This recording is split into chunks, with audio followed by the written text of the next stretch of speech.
Hey guys, good morning. Welcome to the show before the show. Canceltheshow.com. As always, we're here. Vic Faust, Lizzie Sparks, Pro Joe. Good morning to you, Kimberly.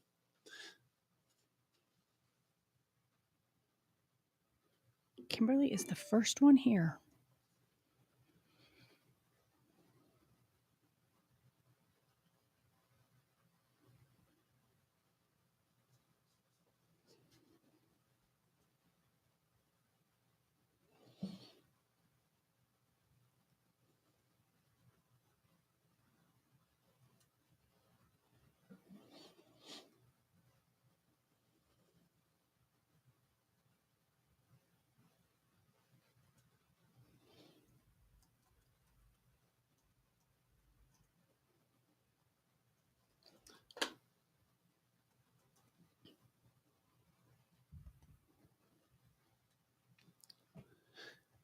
Pro Joe, you saw the new pics I sent you, right? Yeah, I got them in. Okay, thank you.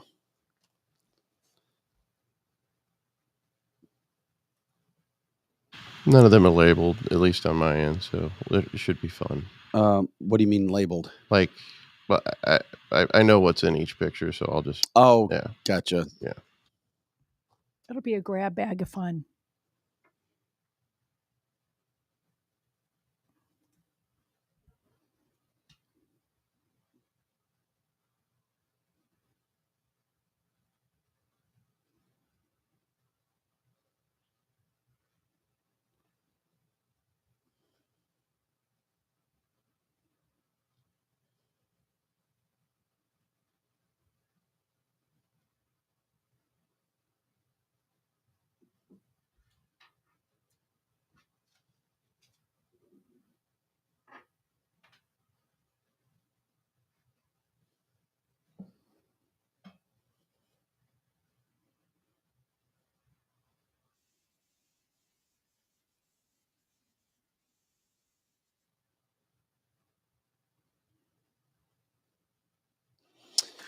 All right. Also, excuse me. Good morning to you, Michelle. Hi, Lori.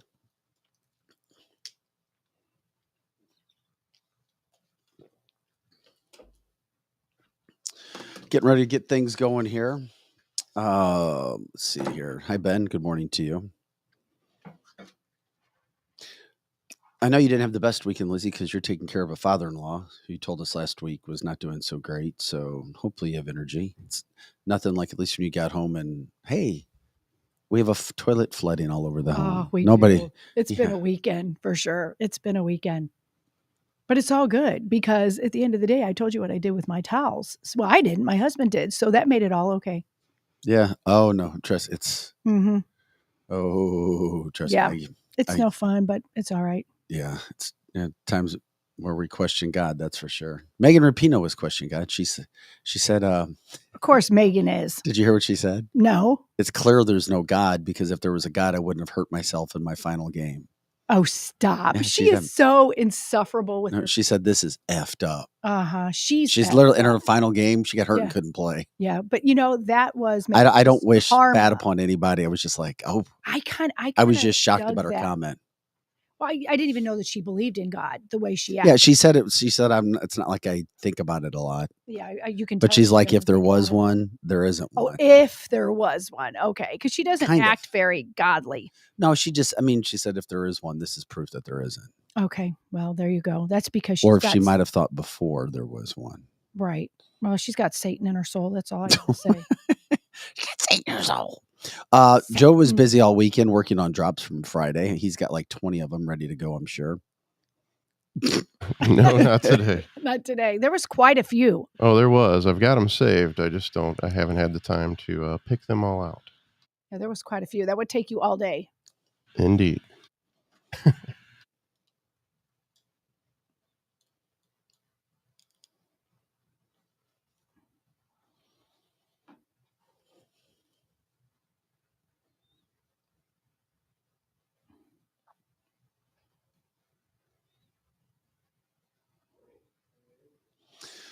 But we had, let's see, get everything rocking and rolling from that standpoint. Yeah. Good morning to you, Sasha. Karen with a K, good morning to you as well. Yes, that's true. Hi, let's see. Tracy, good morning. Hey, Ben.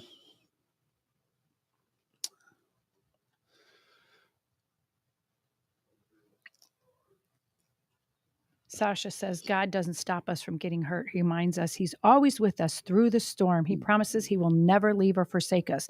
See, but that's because you get it, Sasha. She doesn't. Yeah, it's easier said than done, though, a lot of times. It is. It is because we're human. Hmm.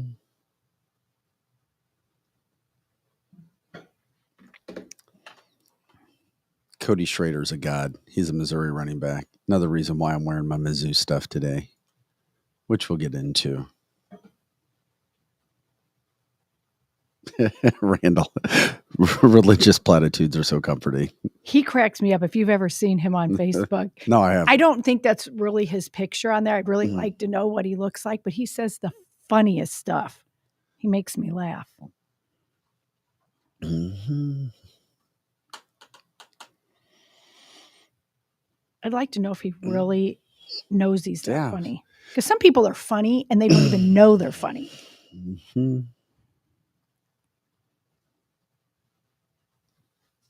Like Kelly Mano from Friday. Yeah. Showing off. Sometimes I think she knows she's funny, but most of the time she says things and she doesn't even realize how funny she is. Yeah, sorry, Joe. I turned that on. Did I look better without the light? I know JP Rock did. All right, we can go ahead and start the show, buddy, when you get in there.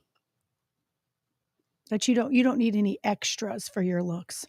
Look at this picture. Look how bad Travis Kelce looks in that picture. Oh my gosh. I just saw that come up. If I'm thinking if Taylor saw him now or saw him then. It almost looks like does that look like Travis Kelce, number 8? That was him and his brother back at Cincinnati where they played. Yeah, kinda. Just how when they're younger. I don't know. I don't know if it looks like either one of them. If you put it in front of your face, it'll focus on them. Or no. If you block your face. Block your face. There you go. Oh yeah, that is good. That does not look like Travis to me. No, not really. Look at the belly on Jason. Yeah, that's funny. Maybe that isn't even really them. That right there is the man who dates Travis Kelce and the man who's just been nominated for sexiest man alive. I'm going to say it's AI because their hands are cut off of the picture. Are they? Yeah. Okay, that's what. No, oh no, this is a legit pic. I'm kidding. Oh, gotcha. Fingers aren't disjointed. All right, we can let's go. We can go ahead and start the show.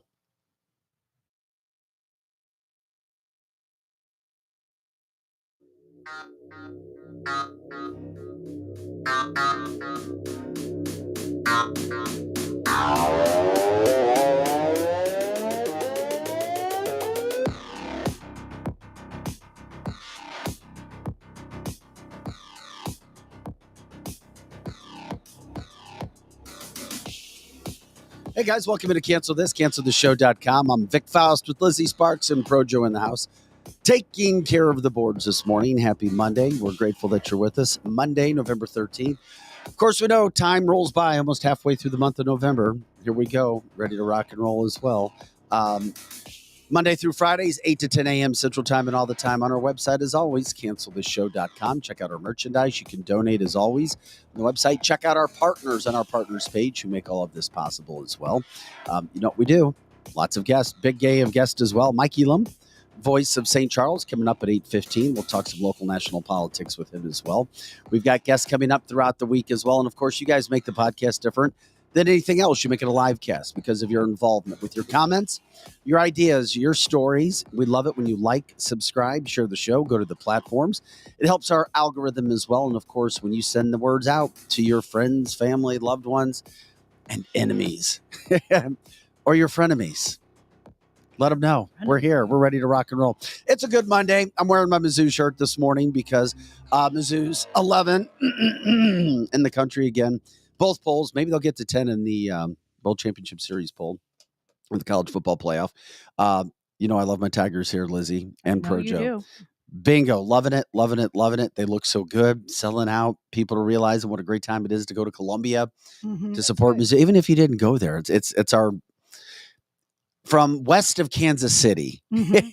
It's our football team outside of those Chiefs. So anyway, congrats to them. And I love feel-good stories, and I love people that get overlooked. And Missouri's running back, there's a kid, literally nobody would offer him a scholarship coming out of high school from Lutheran South. He goes to Truman State, Division II, the only place he could go, plays for 4 years, decides to walk on when the transfer portal became a situation for college kids. And this is a story for everybody in life. I don't care if you're in politics, you're in work, you're in school, you're in sports. Literally walks onto the team last year.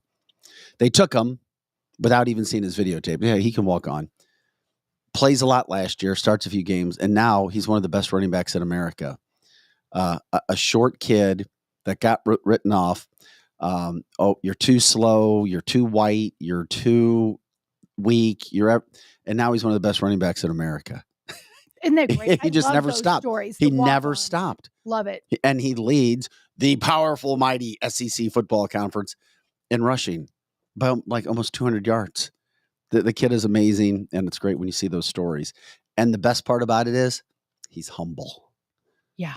Humble. Be humble. Humble, hardworking. It's not that difficult. Be Mhm. humble, be hardworking, and just keep showing up. Anyway, so shout out to him and the other kids that play on the football team.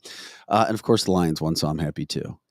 Yeah, you just had a good weekend. Yeah, my son lost Friday night. Yeah. I didn't want to mention that, though. That's all right. No, but they played the number one team in the state in 5A, arguably the second best team in the entire state. And they played well. But he had a great one-handed football grab. That's He had a awesome. touchdown. He had another touchdown, so that was Yeah. good. Yeah. He's so just a that's great. sophomore, so I was still, you don't want to lose, but Like father, like son. humble. Tracy says humble. That's wonderful. Him, fellow Truman alum. How about that, Mr. Bland? Go Bulldogs. So we're grateful for him. Okay, it's a Monday. We are rocked as always. We're rocked. We're gonna get you rocked. Lots going on Mondays. It's always packed, as we tell you about. Coming up, Mike Elam in just a little bit. But man, I wanted to get to this too as people are coming into the show because I thought it was so damn cool to see some of the things that happened over the weekend.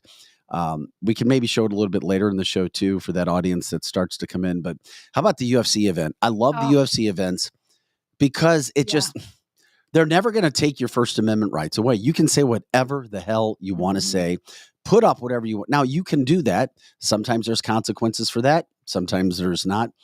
But the fact that Donald Trump has been so welcomed and UFC fighters all over when Donald Trump did his, I think it was last Thursday night. Wasn't that his talk in Wednesday or Thursday in Florida when they did the presidential primary debate? Mm-hmm. I mean, Jorge, the other UFC was there. Yeah, Jorge Maldivas or something. Yeah, like he was there taking care of Donald Trump, talking about him. He always has. Yeah. And for whatever reason, UFC, which is massive around the world, is clearly right. There is absolutely no doubt. If you haven't seen the videos, check out the videos of this one's, first of all, this is fighter. Look at the shirt as he came up to fight. Trump was indicted before anyone on Epstein's list. And several fighters have called out the Epstein list over the last couple of years and been very vocal about it. Masvidal, I can't believe I forgot Jorge's last name. But I credit the people that are willing to come out and say this because mainstream media won't cover it. You know that. You're not going to get it there. But at least there's fighters and athletes and people who have platforms who won't stop bringing this up. So kudos to you guys. I didn't know his name right here, but I was glad that he did that. And I disagree with you, Aaron. I do not think UFC is wrong on Tranheiser, though. And that's right. We're allowed to agree to disagree. Absolutely. And at first, I think we would have been not really offended. We don't use the word offended, but we would have been like, let's not drink the Bud Light unless we were making fun of it. But now we talked about this last week. There's all redemption. They're now backing the UFC. So I'm all about it. Well, they are. Alex says alpha males are bringing the Epstein list up, which is great. It is. They are alpha males. And the alpha male company partnered with Bud Light because Bud Light now Bud Light's paying a ton of money, could be a 9-figure amount, but they're doing what they got to do to try to make things right to get back in good graces. And we showed you that sound already with Dana White 3 weeks ago when it came out, explaining why why it makes sense to partner. Mhm. I mean, we all know about money, money, money, money. That makes sense. But anyway, you're entitled to your opinion. So that was one video. Then how about Donald Trump walking out? This is one of the best videos because we're used to seeing Donald Trump at UFC events. Mhm. He walks out, the crowd goes crazy. Standing ovations. Well, the other night, he brought out Tucker, Mhm. Yes, he did. Dana White, Yep. Donald Trump, and Kid Rock. Watch and enjoy.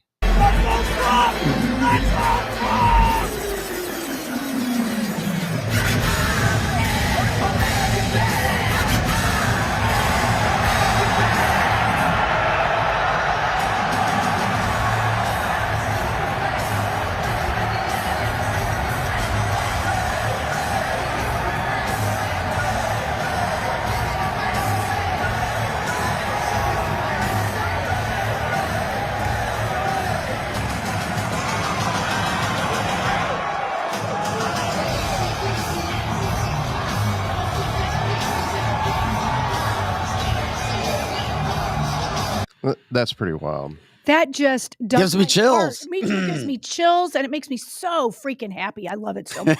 Of course Love it does. Yes. The UFC, it's no doubt. I mean, I just laugh. I couldn't imagine if any Great. Democratic candidate walked out. I just Oh like my a gosh. well, Could you I would say imagine? but they could wheel Joe out, maybe wheel him out. Donald Trump could wheel him out, maybe. The booing that would go on if he came in. Yes, that gives me chills. I mean, that's Oh, all you have to know love about. it so much. Check out the picture of them backstage too before they came out. This really is one of the best pictures I think you will ever see. And I found it interesting because at one point in time, there's Dana White, of course, the president of USC, Mhm. Donald Trump, Kid Rock, and Tucker Carlson.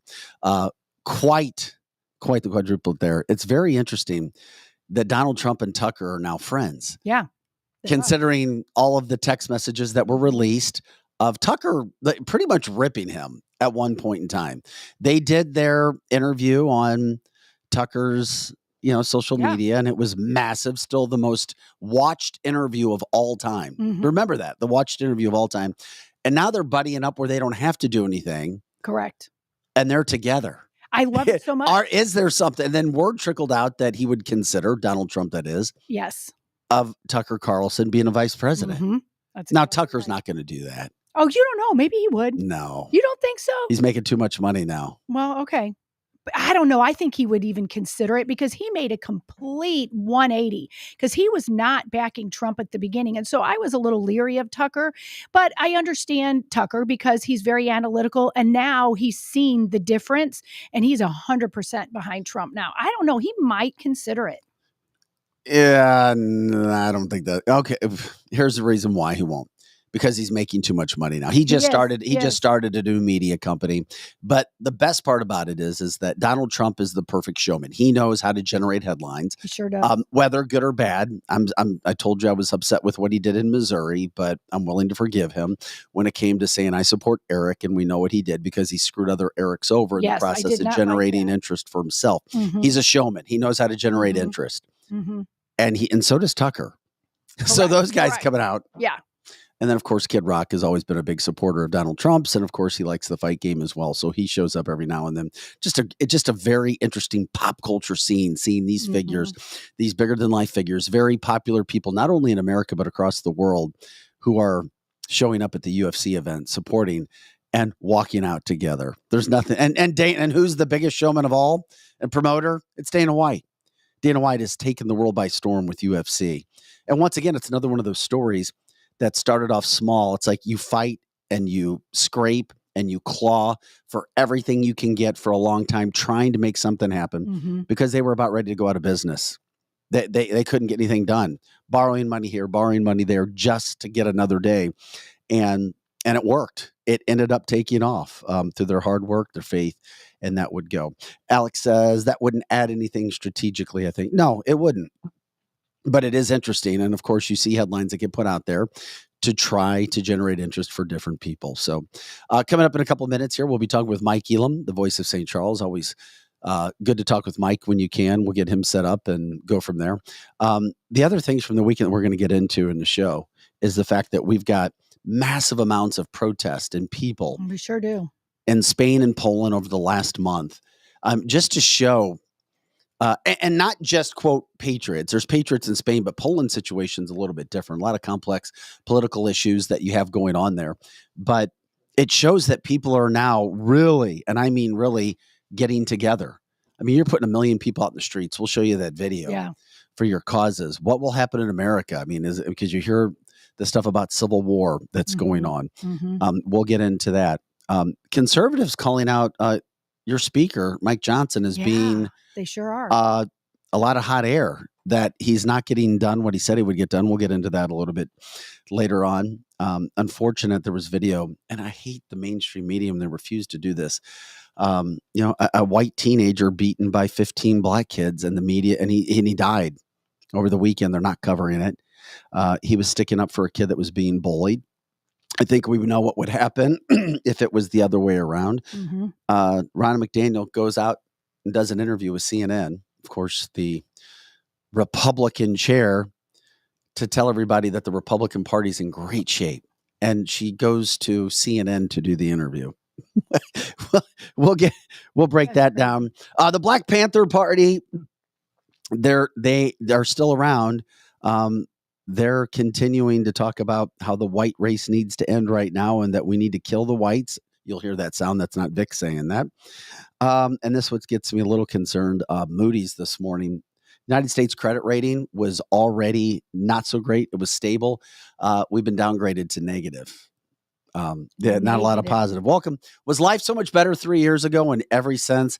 Yeah, you better believe it was. Life's a little bit better for us right now. We've got Mike Elam on, St. Charles County Council representative. Mike, good morning. Thanks for welcome into the show, buddy. I appreciate you guys having me on. Thank you. Let me ask you that again. Joe didn't have you turned up. Mike, how are you doing this morning? So now I really appreciate you having me. Now you sound a whole lot better. It works so much better when you do that. That's awesome. Welcome to cancelthisshow.com. For people who don't know, I just said it. You're a politician, St. Charles County Council. Local politician. But when you're not doing that, you have a whole nother life. Can you let people know who you are? Yes. So my full-time job is I'm the Vice President of Community Affairs and Market Development for i3 Broadband, which is a great thing when you do a podcast, right? So we're a fiber to the home company. So we are here to you don't have a cable company sponsoring the show, right? No, not yet. Good. So we're here to rescue you from cable internet. So I wanted to make sure before I threw a sponsor under the bus, so I didn't want to do that. So yeah, that's my full-time gig. I was in radio for 27 years, so I got to recently go back and start doing some part-time radio gigs. So I started doing that, and then county council. So I've been on county council since April of 2013 in St. Charles. So my area is Darden Prairie and Cottleville and Southern O'Fallon. But when you talk about politics, and obviously why did you want to do this? Why did you want to go jump on the whole politician side of things, where you run and you deal with angry people on a weekly basis? Well, I didn't when I started. It's amazing. In 2013, I didn't deal with angry people on a regular basis. We didn't have a ton of angry people on a regular basis. That is really just prior to COVID and since COVID is when everybody is they're mad about everything. And they show up at local meetings and national meetings, and they just rage against the machine. And I understand. But to go back to your earlier question, so I grew up in Northwest Arkansas. So I'm an Arkansas Razorback fan, because if you grow up in Arkansas, you have to be. It's a state law. That's as close as we get to a pro team, right? We just don't get there. So this is a year it sucks to be a Razorback fan, because we're just god awful. When you're talking about football. Yeah, basketball. We're all excited about basketball season already. We're 2 games in and we're already talking basketball. But when I grew up, I wanted to be Jack Buck. That was my goal in life, right? Loved doing play-by-play.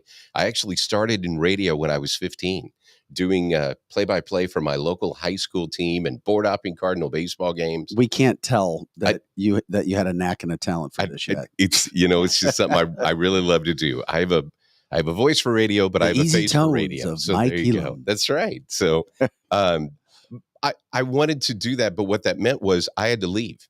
Right. So I had to leave home. And what that meant was I got lucky enough. I went to Little Rock and then I came to St. Louis. I mean, you've played that game of you bounce markets with media. You try to stair step your way up to bigger markets.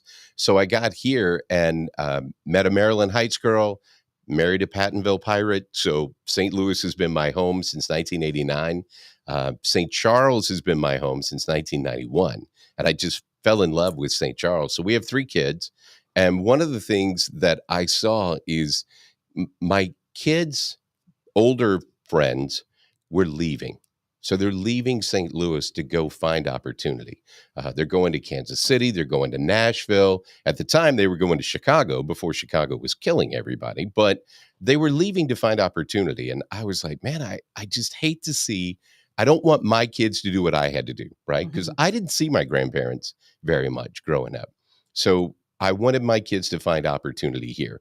And I started looking at where can I plug in? And my wife was like, yeah, Jeff City, not for you. You don't need to go to Jeff City. So we started looking around of, okay, where could I plug in and try to make a difference and make my community better? And county council was the thing. So got appointed in 13, won election 14, 18, won last year by the skin of my teeth. But a win's a win, right? So that's kind of where we are. Yeah, talking with Mike Elam, the voice of St. Charles County Council member. When you talk about when you see people and you see things that have changed so drastically, why do you see that? Why do you think you're starting to see people so passionate when it comes? Because you're a Republican, right? And obviously there's Republicans who fight with Democrats, but there's Republicans who fight with Republicans a whole lot these days. Oh, especially out here, especially in Missouri, right? It's really funny to watch the dynamic. Is it because when you are mostly Republican, then you're going to have something to fight with anyway? Because you're not fighting the Democrats as much? I mean, look at the fact of, so St. Charles County Council is 7 Republicans with a Republican county executive, right? We are very Republican here. I started to say conservative, but I paused on that for a second. Red. Because, right, we are red. We're not purple. We are red. But what's funny is we fight about how red we are in St. Charles. And we're even in Missouri. We fight about how red we are. St. Charles County Council probably votes the same on 95% of the issues. But we have people show up, and I had a lady who, because I didn't agree with her on an issue, she brought me a little plastic rhino and left it for me and started calling me a rhino because I didn't agree with her on a particular issue. And what I would tell you is I actually didn't disagree with her on the issue. I disagreed with her pathway to resolution on the issue. So we find ways to fight, not even because we disagree on the issue. We find ways to disagree on our path to resolving the issue, which we agree on the resolution. We just disagree on the path. And we've gotten that polarized to where we find things to fight about. What I've noticed, because I go to quite a few of the meetings, is I'm very impressed when you sit there. There is so much passion in the seats. There is. And there's even people on the board. And a lot of them agree on a lot of things. And then when they don't, there's yelling and screaming or whatever. What I noticed about you is you typically want what the people want. But I noticed that you do it with a calm smile on your face to try to get what people want. But the path might not be the way, exactly what you said. That was a great way to say it. There is legislation that has to be done. You can't just flip a switch. I want you to flip a switch, Mike. Right. And you want me to flip it the way you want the switch flipped. Correct. And in many cases, I can't flip the switch that way. I don't have the power as a county council person to tell a school district what to do, for example. During COVID, that was a really big topic. And we tried to tell people, hey, I would love to help you. I disagree with this masking policy. I disagree with what's going on. But I can't do that. Your school board has to do that. County has no power over schools. And that's just an example of how things go, right? People get fired up about all kinds of stuff. But the number one thing that I've found, what the majority of people want when they show up at a meeting, they just want to be heard. Give me the opportunity to speak my piece. And if you give them the opportunity to speak their piece, generally speaking, even if we disagree after that, they will at least give you the respect of the fact of, okay, well, you didn't try to shut me down. You let me say. And I think that's a big part. People are just looking for be able to get their voice heard. If they can get their voice heard, then you can get to a different part and you can have a different conversation. Okay, this isn't the easiest topic, but it's one that's going on all across America. On Wednesdays, we do a lot of real estate talk. Oh, And apartments. apartments, Oh, yeah. subsidized housing. Can we call it subsidized housing? No. What do we call them? Just straight? So here's why I say no. So Because you've heard that term, and you Oh. know, I have a council member who says that all the time. and that's Every what they time we- refer to it as, so people get Right. the idea. So number one, if you can break that down, Mike, and then two, what's going on? Because it's such a hot button issue, not only in the state of Missouri Yeah. and St. Charles County, It's across the country. but across the country. Right. So there's a couple of things that are going on. Number one, let's start in St. Charles, and then we can go bigger from there. Okay. So just as a point of clarification, the county council has not approved an apartment complex in the time that I have been on the county council. So all the apartment So you're saying in 10 years? in 10 years, since 2013, we haven't approved an apartment complex. Those have been approved by the cities, right? So the cities have approved the apartment Would complex. those be the city mayors? They would be the city councils, the board of aldermen. Okay. It would be the cities overall. Okay. So lately, well, I'll back up for a second. We used to always call it Section 8, right? Mm-hmm. Section 8, and you had entire complexes that were Section 8 complexes. It doesn't work that way anymore. It's a voucher program now. So they give these folks who qualify a voucher to be able to go out and find some sort of affordable housing that they can do. But who's giving the voucher?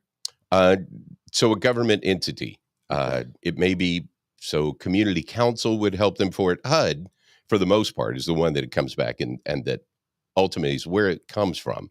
But as long as you qualify under the parameters that the government sets out, and that's federal government, not local. So as long as you qualify, you can get that. But just because you get the voucher doesn't mean a complex has to accept it. And that's the thing that people don't think about. So once you agree that you are going to accept a voucher, you have to agree to accept those vouchers for 10 years. Once your 10 years is up at your apartment complex, right, then you can opt out. In St. Charles County, almost every apartment complex in St. Charles County has opted out of the voucher program. What that means is you may qualify for this voucher, but you can't use it at the majority of the places in St. Charles County. So because of that, the majority of these places that are built are going off market rate. And there's an apartment complex right down from my house in South O'Fallon, right? A 1-bedroom apartment at this place. It's 600 square feet. It's $1,400 a month, right? There's not a voucher program that's going into that, right? A 2-bedroom, 2-bath apartment there is $2,200 a month. Crazy. I live in a 4-bedroom, 3-bath house. I don't pay that for my house, right? So what's your point on that? What's the biggest point about that then with the pricing? Well, the thing that I'm trying to say is that's not low income housing. No. So when people say, hey, these apartments got built, I'm going to have all these poor people move in. No, there's a pretty good chance they're paying more per month to live in that apartment than you're paying to live in your house. So I would tell you that's a misnomer, first of all. Secondly, why are they all being built? Well, there's a couple of problems with that. Have you tried to buy a house lately? There is no inventory in St. Charles County and a lot of places around the country. This was my point that a lot of people don't want to listen to. They don't. So the other day I just did the Realtors Installation Banquet, right? So I MC about 20 events around St. Charles County a year. So I did the Realtors Installation Banquet, and I was talking with some of the realtors at the banquet. And I said, hey, I keep hearing there's no inventory. Give me an idea of how many homes are on the market of $250,000 or less. And I say that because I have 3 kids, 29 to 21, right? One of them has a house. The other 2 don't.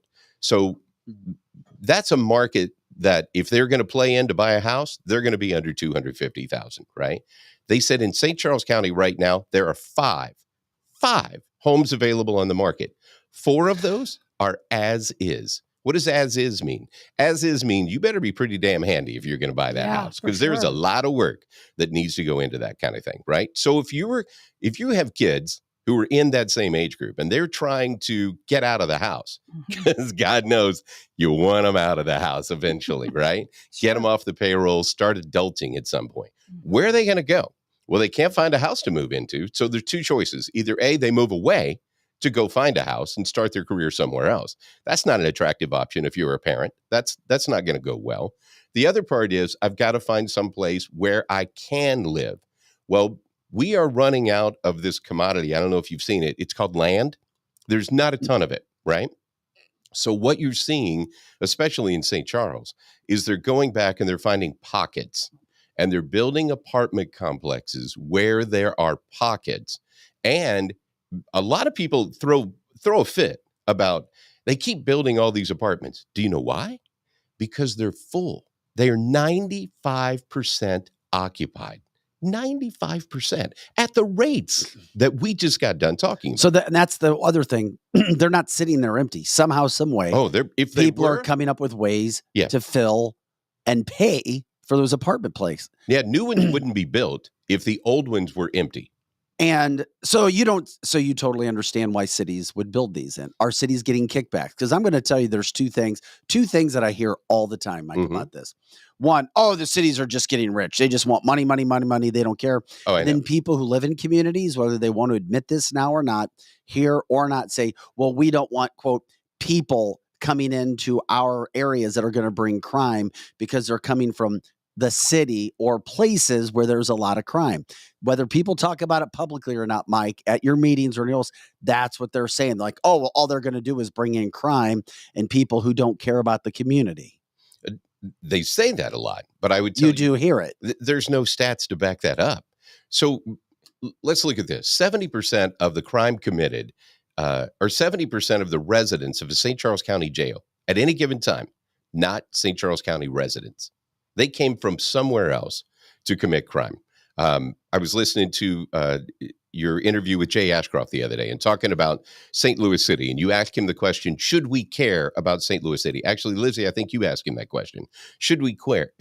So I'll get back to this. So give me a little leeway real quick. So I was a Navy corpsman, right? To get out of basic training in the Navy, you had to swim 200 yards. Do you know why? Because if you're in the middle of the ocean, you're not swimming to shore.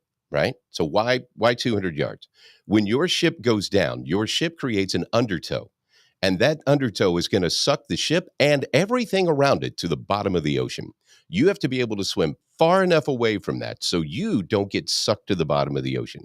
The city of St. Louis is our sinking ship, and you're seeing the city or the county of St. Louis, and you're seeing the surrounding Metro East area that touch the city get dragged down with the city. We are only going to swim upstream in St. Charles County for so long before that tow gets out past Chesterfield and gets to us and starts bringing it down. And that's where you're seeing the crime. They aren't getting in trouble. There is no penalty to pay up until recently. When you changed the circuit attorney, there was no penalty to pay in the city of St. Louis. So they were going to the county, and then they figured out St. Charles County is the wealthiest per capita household in the state of Missouri. We have an average median household income in St. Charles just over $100,000. Most people don't realize that we are the wealthiest county in Missouri per capita. Now, if you're going to steal stuff, do you want to steal in the poor neighborhoods? No, you want to go get nicer stuff. So they come to St. Charles. 90% of the car vandals and thefts that we have are because people left their car doors unlocked. And in some cases, they left their car doors and they left the key fob in the car. What's that tell you? That tells you in St. Charles County, people have the expectation that they are safe in their neighborhood. If they didn't feel like they were safe in their neighborhood, they wouldn't have left their car unlocked.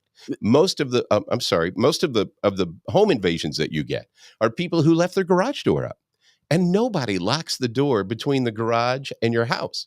So if you leave, and you will see it from time to time as you drive through neighborhoods, garage door up, no car in the garage, nobody's home, right? But they left that open. I'll give them the benefit of the doubt and say they forgot, right? But what that means, if you're driving through the neighborhood looking to steal stuff, you go, wow, wide open house. I'm going to go take everything I want in the garage. I'm going to go take everything I want in the house. I'm in and out because these guys are good. That's what you have going on from a crime standpoint. So it's not the crime that's being brought in from the apartments and the people who are living in apartments. No, It's not, because those people, by and large, right? And I'm not going to say 100%. There are exceptions to every rule that prove the rule, right? So I'm going to tell you the majority of the people who live in those apartments are probably people who are from the area, who grew up in the area, who want to live in the area because. And the area could be the St. Louis metropolitan area, not just St. Charles. I would say probably smaller than that. I wouldn't go total area. Majority of our kids want to live where they grew up. So my kids all went to Zumwalt West, right? You wish you were a Jaguar. So people want to live in the area that they grew up. They have their connections there. They're comfortable there. They know that. If you can't buy a house there, what's your entry? Your entry is an apartment. And I don't know about you, but when I first moved out of my parents' house, I didn't move into a house. I moved into an apartment. And then I stair-stepped from a crappy apartment to a nicer apartment to a house.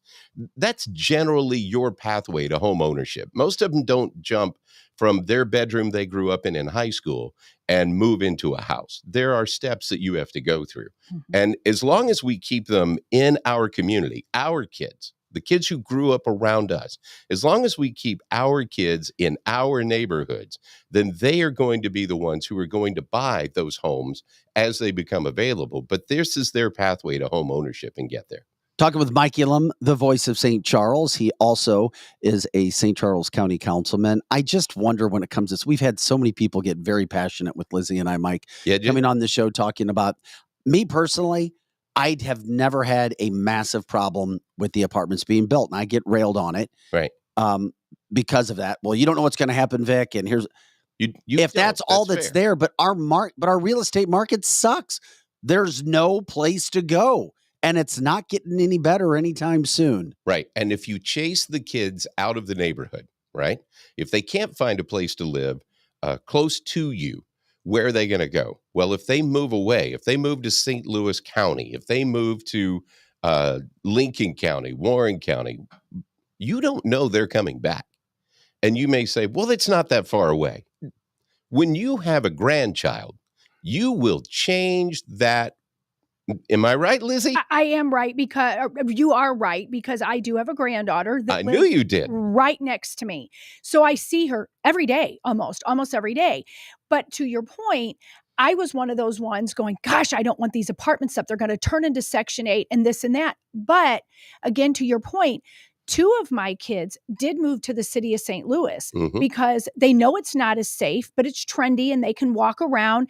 And my daughter and her friend got a really inexpensive apartment in the city.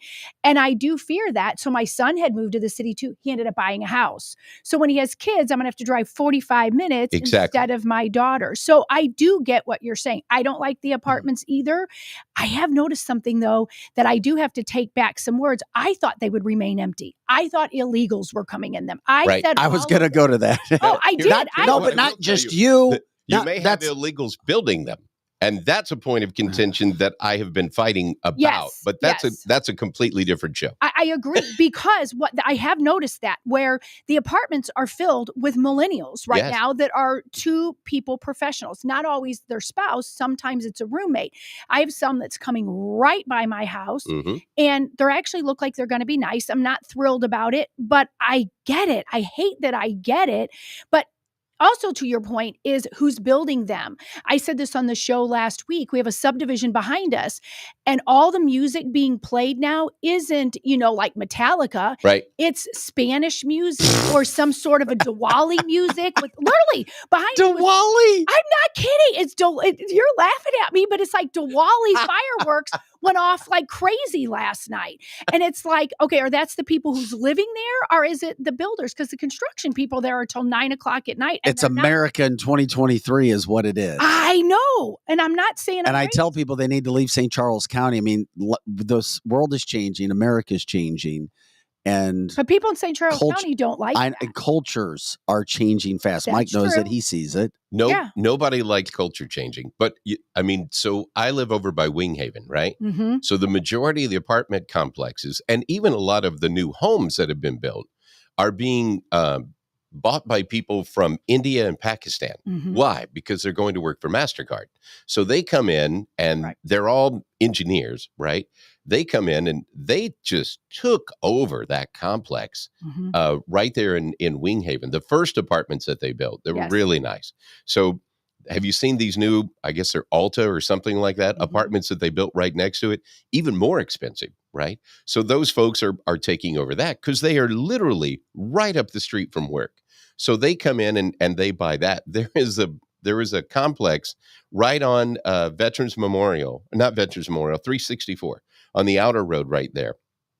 And there was a whole street, and it was all these folks. They started nicknaming it Little Bombay because they all bought a house together in that community. They went together as a block, and like 12 families all bought a cul-de-sac together, the whole street that went down there together. So you're seeing that part change. And cultures from other parts of the world are different, where many people will live together as well.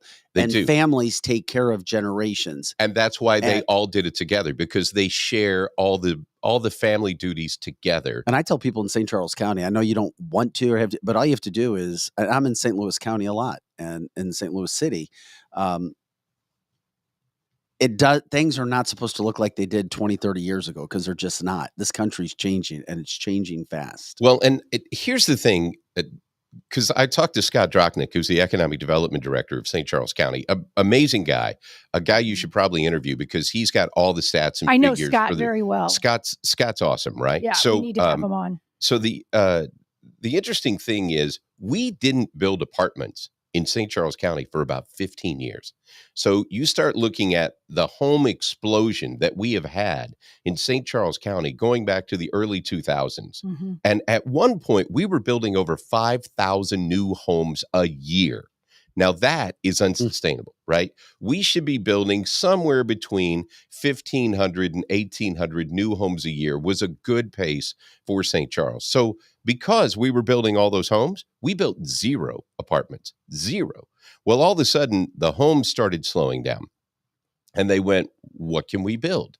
We can build apartments. So now they're going back, and these apartments that just shot up out of the ground everywhere. And that's where you get the culture shock from everybody. Everybody's like, wow, where did all these apartments come from? And it's not just in St. Louis metropolitan area, it's around the country that it's this everywhere. is happening. And it's been pent up for the last 10 to 15 years. They should have been building, if you look at how communities should be built, right? And you listen to the experts about that.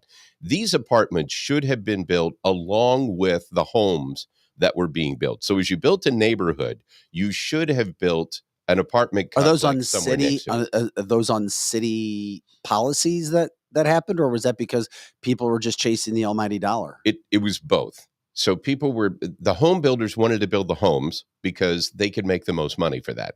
And they were taking all the land that they possibly could, right? It's the American dream. And they knew what was coming down the path. They did, but the people who are building the apartments are not the home builders. So the HBA, not building the apartments.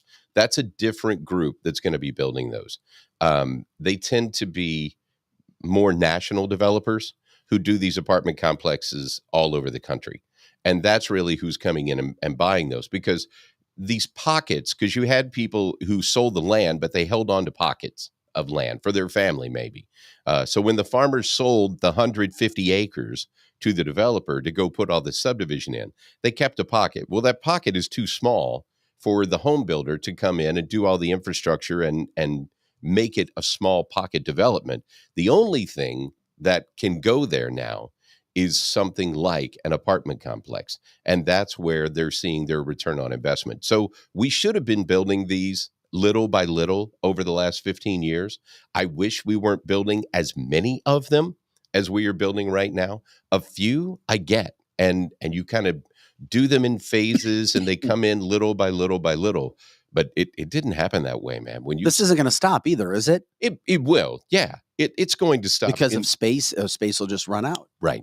So you're going to see in the not too distant future, and I think you've already started to see that, these pockets are being filled because the apartments really started in St. Peter's. Why did they start so much in St. Peter's? Because St. Charles, for the most part, where they had development, St. Charles was full. But St. Peter's, didn't have very many apartments. St. Peter's got all the 3-bedroom, 2-bath, 2-car garage homes built in the late 90s, early 2000s. And that's where all the land went in St. Peter's. So they've got all these pockets, especially like right across from City Hall. Mm-hmm. They built all of those apartments, which was just like, holy Pete, where did that come from? Well, then O'Fallon got all the homes and the pockets are there. So what you're seeing is that's being filled in. Most of those pockets have been filled. So you're getting back to more homes that are being built, and you're going to have less apartments. But I would tell you this. I understand why people feel the way they feel. And I understand perception is these apartments are going up everywhere. And what people used to know about apartments, if you grew up in St. Louis County, you saw all these apartments being Section 8 apartments. I'm not going to tell you it's never going to happen that way because I don't know, quite frankly. But I would tell you that that is what is coming in. It's not a financial windfall for the community. So you don't make as much as a city, or the county really doesn't make much off that anyway, because the county is majority sales tax funded. It's not funded by real estate. Real estate really drives more your schools, your ambulance district, your library district. There's a hot button these days, but that's really who funds more for that. But the cities, to a lesser extent, but the cities don't make as much off of apartments as they do off homes. They were talking with Mike Elam. I had no idea we would stay with that subject for so long, but it's sorry, didn't mean to do that. No, that's a good thing. No, it's good. It's a hot button issue. Yeah. We can talk about it, and that's why podcasting, like we do, is a great situation. We can do whatever we need to do with breaks and all that at whatever time. I'm curious. Okay, seeing what you do and experiencing what you do, working with St. Charles County businesses and politics. What concerns you? I mean, you brought up earlier, you saw, Republicans fight with Republicans in a red area. Yeah. What's of concern that you're hearing and seeing when we break down the apartment issues, but what other things going on? The biggest thing that bothers me as a Republican, right? And someone who wants this country to change from where we are. I want Republicans to figure out math. Just figure out math. Quit fighting with each other and running people away from the party, right? So I'll go back to last year with my primary election.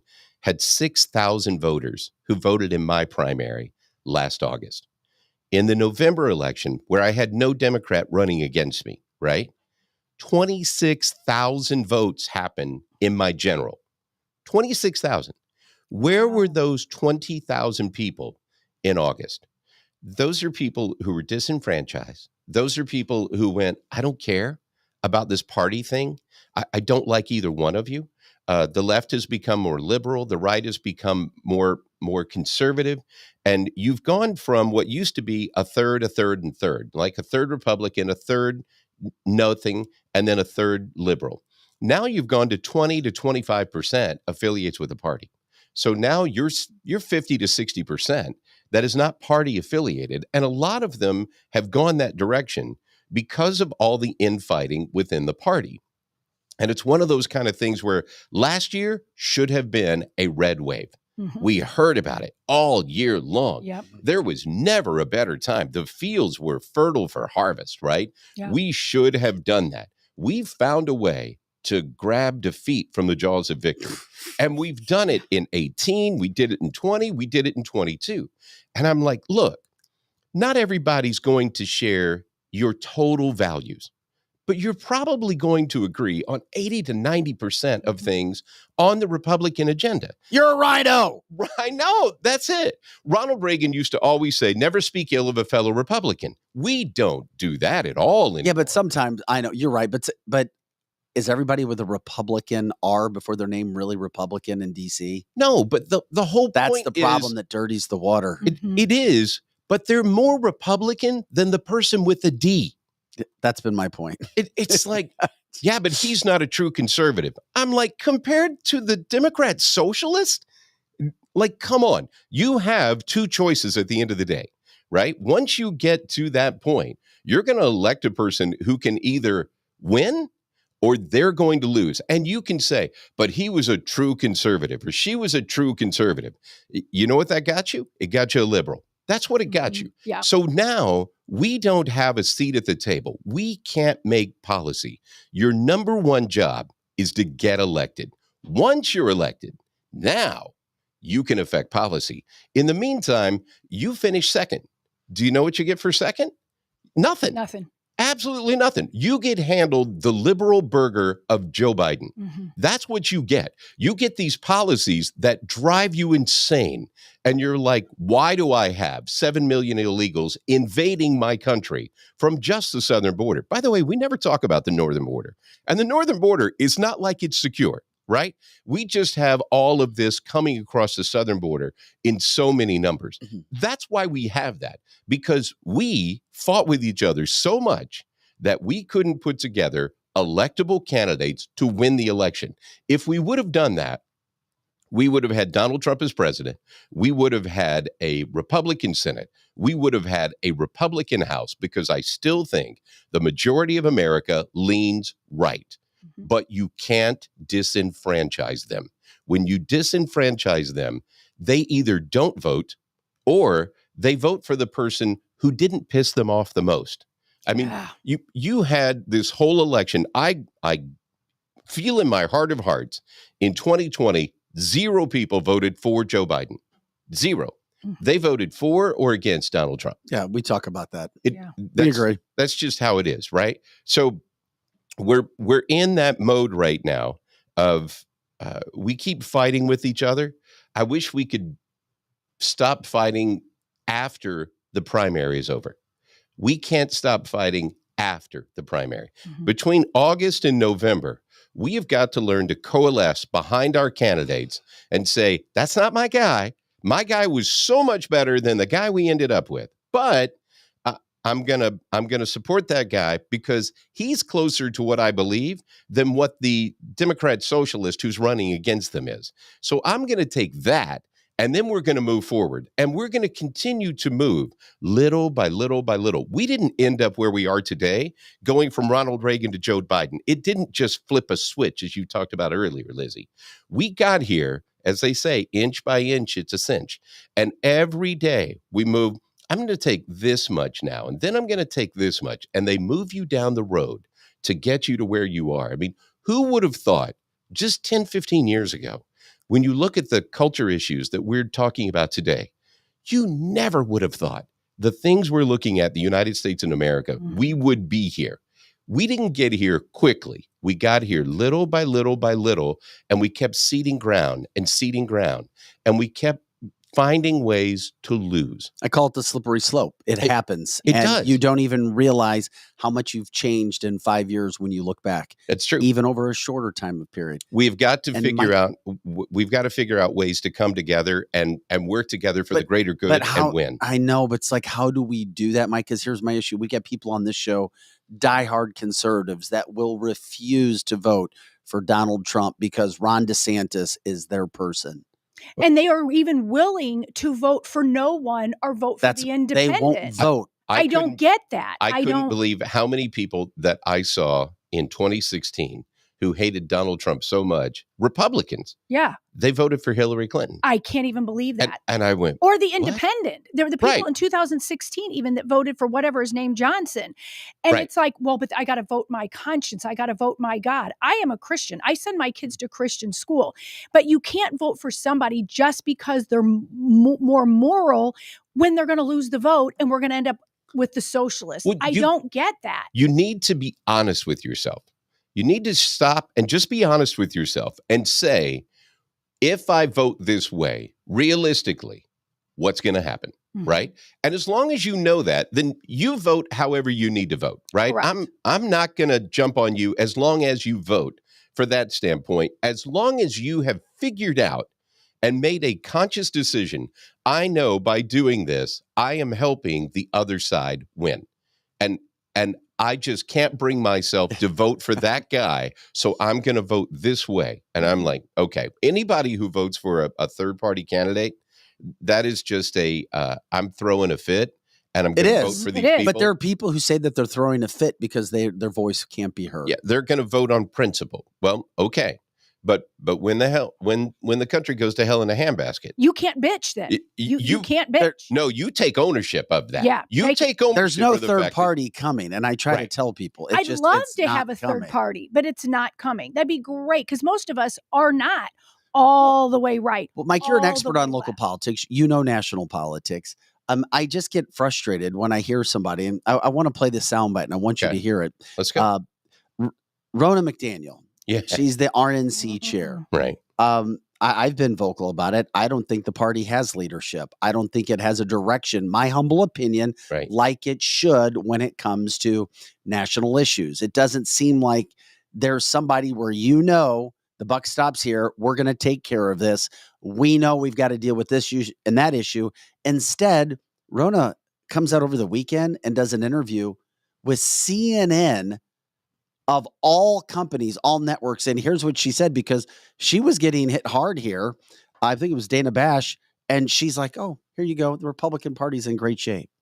Personal attacks against you aside, if you look at what Republicans have dealt with over the last few years, Republicans lost the White House in 2020, did not win the Senate back in 2022. The House has a Republican majority, but it's so narrow they can barely govern. And on Tuesday, on the state level, Republicans lost big in Virginia and in Kentucky. Are Republicans right to be frustrated? I understand being frustrated. Of course, we want to win. And I look at the RNC, though, and I'm proud of what we're doing. I mean, we're a turnout machine. We don't do the messaging the candidates do with their pollsters and their campaigns. But I look at our minority outreach that we're doing and the growth we've seen with Hispanic and Asian voters. I look at 2022. Republicans won the popular vote. We turned out 4 million more voters, and we would have won the Electoral College. The RNC builds the road. All the candidates drive on it. You need a good candidate and a good road to get to your destination. And the things we're doing right now with our Bank Your Vote initiative and with 70 lawsuits that we're in, we just won one in New Hampshire that upholds voter ID, on top of our engagement with minority communities. I'm really proud of what the RNC does. Okay. She's really proud. But she was on Meet the Press before that, doing a similar one and gave a debate led by NBC. Why? Why would you give NBC a debate? There is no reason to do that. No, right? Ever. None. We've learned our lesson. Yeah, and I watched her sidestep and not own anything on the NBC interview. I didn't see this one, but it sounds like it was very similar. Do you know who puts her in her position? The Republican National Committee. Yes. That means who's running that?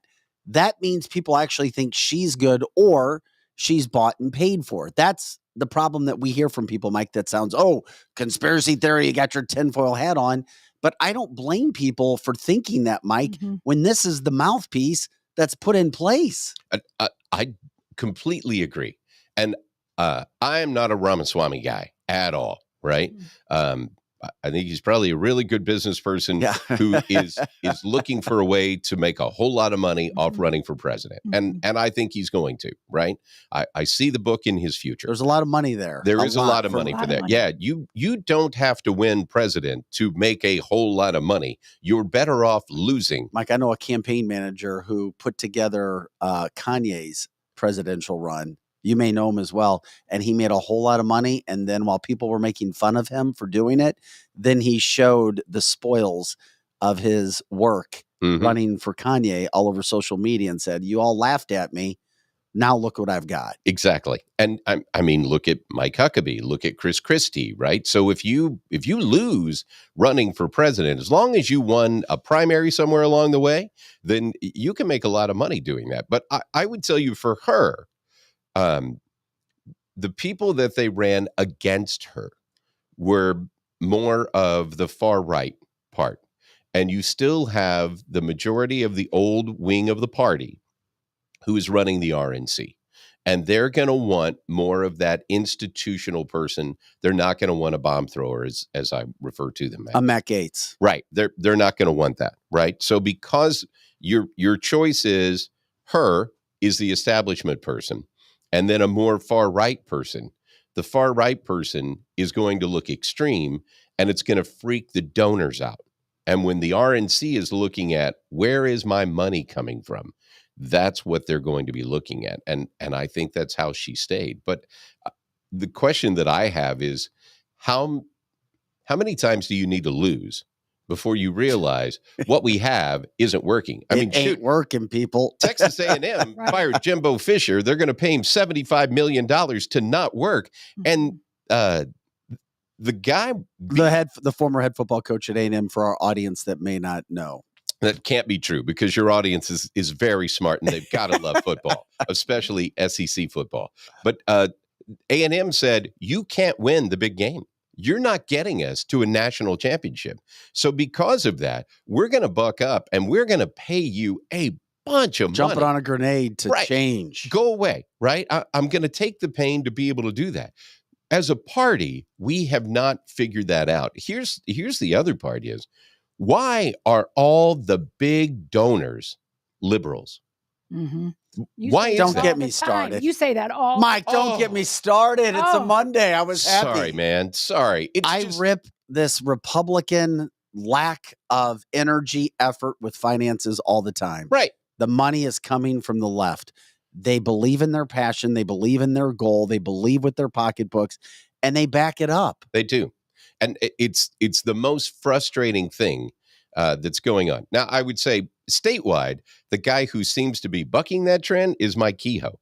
Mike Kehoe has more money on hand than all of the candidates. Yeah, there's a lot of people that want to see Mike as governor. There's a lot of people who have jumped into Kehoe's but race. Ashcroft is dominating all the early polls. But and we're talking about Missouri politics now. I'm sorry, now we're talking about Missouri It's good. governor. It's all good. So yeah. I was just on a radio show last week, and the folks from Show Me Victories were there. So they do polling on a regular basis. That's one of their main things. What are they called? Show Me Victories. Okay. They're a Democrat candidate base. Michael Kelly's group. Okay. So you've heard of Hancock and Kelly? Oh, I know. Yeah. So, right. So it's Michael Kelly's group, but Show Me Victories is his polling arm of that group. So they wanted to find out where are a bunch of things just in different issues.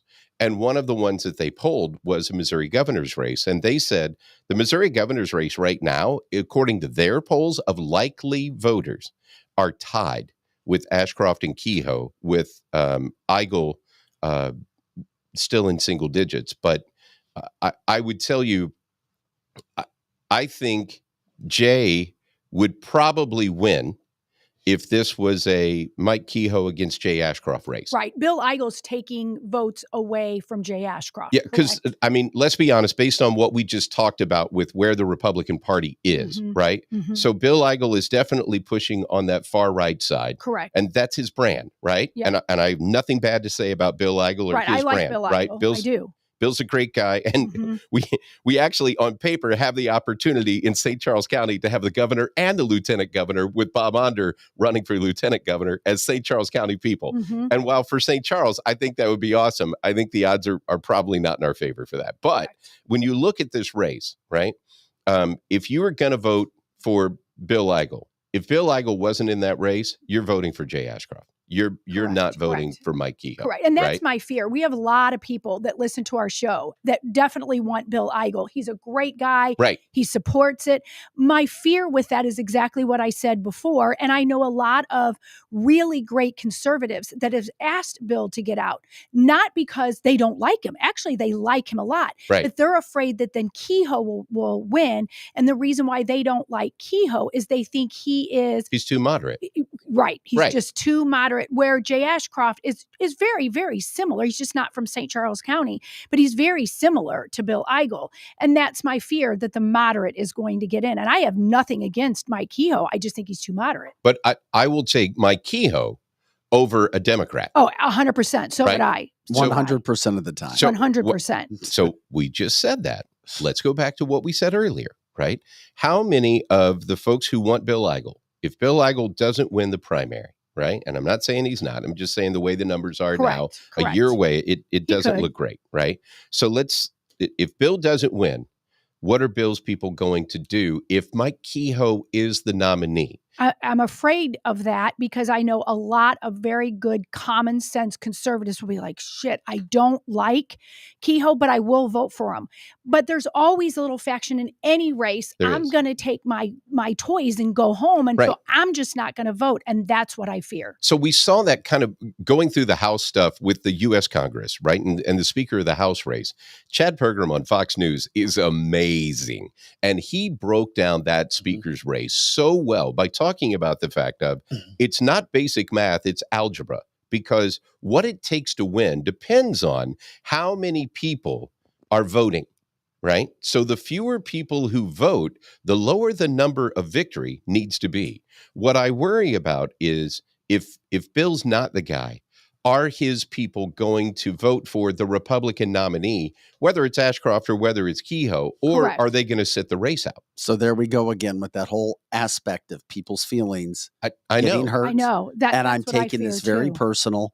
And if I don't get what I want 100%, then I'm taking my ball and I'm going home. Well, Well- I would tell you, I would rather have Bill Eigel in Congress than in the governor's mansion.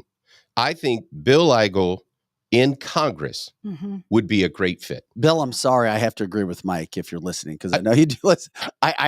He's a good legislator. I agree, Mike.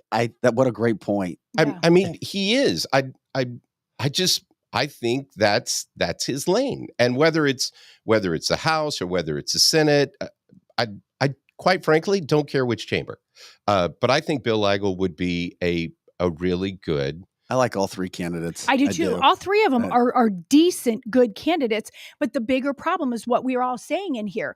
All three of them could lead our state in a very positive manner. Better than a Democrat. Better Exactly. than Crystal Quade's going to We do. don't Can want we agree Crystal. on that? We do not want her. Right. She's as crazy as a loon. I'm sorry, but she is. Hey, remember, it wasn't that long ago. Jay Nixon was the governor. Yeah. And we had one statewide seat. One statewide seat for Missouri 10 years ago. Yeah, I remember that. We were a Democrat state. We sure were. At all the state level races. Yeah, but right? Jay Nixon was quite a different Democrat than Crystal Quade. Oh, I completely agree with that. Yes. And even further away than Cori Bush. Right. Yes. So I am looking forward to keeping a Republican at every level of state government. Now, the other race that they were talking about that scares me even more. We'll let you go after you say this one then. Sorry. Don't apologize. Thank you, great. by the way, for all the time. And I really appreciate being on the show today. I love the show. No, that's why we love our concept, because of what we can do and get into deep conversations. Yeah, about you things. don't have a 13-minute window where we need to move on to the next break, and I've got top of the hour news that I've got to back into. So I love that part of it. But when you start looking at the other races that are out there, they said Josh Hawley is actually a gettable seat for the Democrats. Oh, I hate to hear that. But who is saying that? Well, the people who are doing the polling. Okay. And granted, they're Democrat pollsters, but the numbers are the numbers. Here's the big thing. You're a year away from that race. You are literally November to November, right? The world is going to change between now and then. Here's the thing that I know you have an audience that is really engaged. They really are. They're very engaged. And they're on the front end and they're paying attention to all this stuff. So I was at dinner Saturday night with some friends who they were started off talking, and they were asking me about national politics and talking about national politics. I brought up the Missouri governor's race, and they said, I didn't even know who was running. Wow. And I went, really? Like, I thought these folks were plugged in based on everything that they were talking about. I'm like, oh, you're in. Like, you know what's going on. They were in on national. They were not paying attention to state. And I guarantee you they know even less about local. So if there's one thing I could encourage your audience to do is get involved and bring friends, right? So share things that you see out there that you think are important and back it up with facts. Don't just throw opinions out there. Help people get educated about the issues that are going on. Learn the story behind the issue and bring your friends along. Some of them are going to come kicking and screaming, by the way. It's okay. Eventually, they'll get over it and they'll come to play. But We've got to move forward as a party. We've got to figure out, hey, if your guy didn't win, stick with the party nominee, because I guarantee you that party nominee, as much as you may not be a fan, is so much better than the Democrat nominee that you're going to end up with if you turn your back. We've got to come together as a party. We've got to figure this out. We've got to get the White House back. We've got to get the Senate back, and we've got to keep the House. And hopefully we do the same thing in the state of Missouri. And thanks again for having me on today. Mike, we'll get you back on again. We'll keep in contact, bring you on and talk about these issues. This is I'll see you at the next cigar party. Okay, there you go. 100%. And everyone loves your voice. I think most people have already heard you, but we are a national podcast, so not everyone is from this area. And I kept seeing on all the different platforms, I love his voice. Well, that's why Mike is the voice of St. Charles. I MC all those events, and on my sign there that you put up, the voice of St. Charles, I actually had a lady who a number of years ago, I was emceeing a race, and she said, I hear you emceeing everything. And I got out to come walking up here and I heard you talk, and I'm like, there's the voice of St. Charles. There it is. 100%. And it just kind of stuck from that point. So I appreciate the time. I appreciate your audience. You guys stay plugged into what's going on and hold on to the passion. Amen. Well said. Amen. Mike Elam, the voice of St. Charles. If you don't agree with him at a St. Charles County Council meeting, there's no need to call him a rhino. Yeah, don't call him a rhino, and don't say we heard you on bring a little rhino up to him. Rhino. And if you did that, that's fine. But I don't know if you're going to accomplish anything by doing that. We have different opinions everywhere. It's okay. Exactly. Yeah. Mike, thanks again. Thank you. Happy Monday. This is cancelthisshow.com. Vic Faust, Lizzie Sparks, Pro Joe in the house. Just talking with Mike Elam. Good to get a perspective from a local standpoint when it comes to politics, state politics, and of course, national politics. And we'll get Mike back on to talk. Yeah, there's so much going on around the United States that you've got to talk about it. And I think the biggest take home that I heard from Mike today is, I'm so guilty of it too, is thinking that somebody's a rhino and you just haven't seen the whole picture. You've got to get behind the scenes of every issue, find out how you legislate. So many people, me included, want what we want. And when they don't do it, then we get mad about it and they're called a rhino when really they can't even do that. Like, that's not even their lane to legislate. Yeah, those things do happen. By the way, we appreciate Complete Auto Body Repair for being a show sponsor. 7 locations throughout the St. Louis metropolitan area. They're always looking for jobs too. You can go to CompleteAB.com. You can look them up on our website, canceltheshow.com, underneath the partners page. Once again, canceltheshow.com, underneath the partners page, and you'll see Complete. Heck, we even have an email set up for you. You should check it out. We do a really good job with that. Also, Experienced Real Estate Partners, Kathy Hobig-Strick, Steve Strick. Expect to be sold, 314-276-SOLD, 314-276-SOLD. You don't want to do real estate by yourself these days, especially after just talking with Mike. If you need advice, get the questions answered, no strings attached. Give her team a call. Let them know that you heard about them on canceltheshow.com and or that you watch them on Wednesdays as well. Route 66, also a part of our Weed Wednesday segments. You can check them out, route66dispensary.com. Once again, all of these sponsors on our page. We do our Weed Wednesday segments. Also associated with Route 66 is the Ostar product line, one of the best you're going to find. You can get their products all throughout the state. We get educated on Weed Wednesdays with Ham and Patrick. Looking forward to Wednesday's segment as well. Solar City, STL. We'll be checking in with them again this week when it comes to solar. I had so many questions about solar after the show from 4 different people last week when it came to everything that Justin was talking about. Super knowledgeable dude. Knows everything about it, why you would do it, why you wouldn't do it, can you do portions? And now that we're starting to educate and learn about Solar City, I'm noticing panels on people's houses. I am too. I never noticed before, specifically in St. Charles County as well. St. Charles County. So obviously, if it makes sense for you, if you're using certain amount of energy, it would totally make sense. Strategic Air Services, the premier private transportation company. They're providers in all things aviation, from aircraft management to concierge services, acquisition. They have a happy customer base. If you can do it and it makes sense, check them out. strategicairservices.net. Once again, strategicairservices.net. If it's private flying, a day flying, if it's a weekend, a week, whatever, give them a call. And of course, as Kevin Malutnik, the owner, always tells us, they're looking for pilots. They're looking for people to work in the warehouse as well, to help with pulling the planes, learning everything about the aviation industry. fantastic opportunities for work. And another new sponsor, which I really, really like, is WeQuip, WEQUIP. You need to check out WeQuip. You can go to our website, canceltheshow.com. If you click on the partners page and click on the WeQuip and go to their website, it's fascinating. You're talking about rentals for everything. It could be for hours, it could be for days, but they have so many opportunities. They've got a cancel this promotion page for people. Check them out. They have an extensive inventory of all kinds of products that you can rent. I had no idea this existed in the Fallon, Missouri area. They do a terrific job. Business there, backing Cancel This, backing the St. Charles community as well. You can also earn some extra cash there too. Become an owner of WeQuip. It's very, very interesting, some of the things that they do. So check them out, wequip.com, and of course, Wenty's in the Chesterfield Valley. Good food, good times, pizza, hamburgers, wings, you name it. Live entertainment most of the week as well. All your sporting events as well. Massive heated patio, especially as the colder months come in.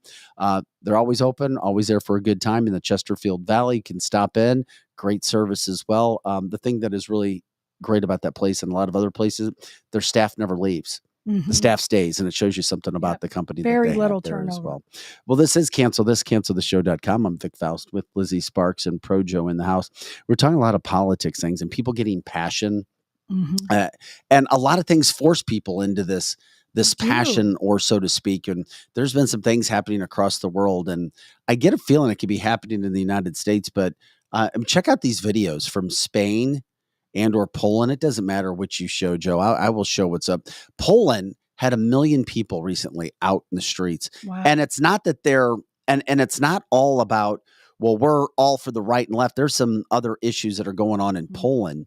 The video from Spain, they are patriots battling a socialist government, 100% trying to do everything that they can. And that's Spain. That's passion.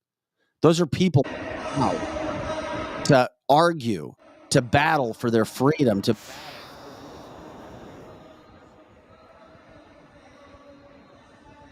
place, and we'll go and we'll try to back it as well. People wondering about their votes at the same point in time.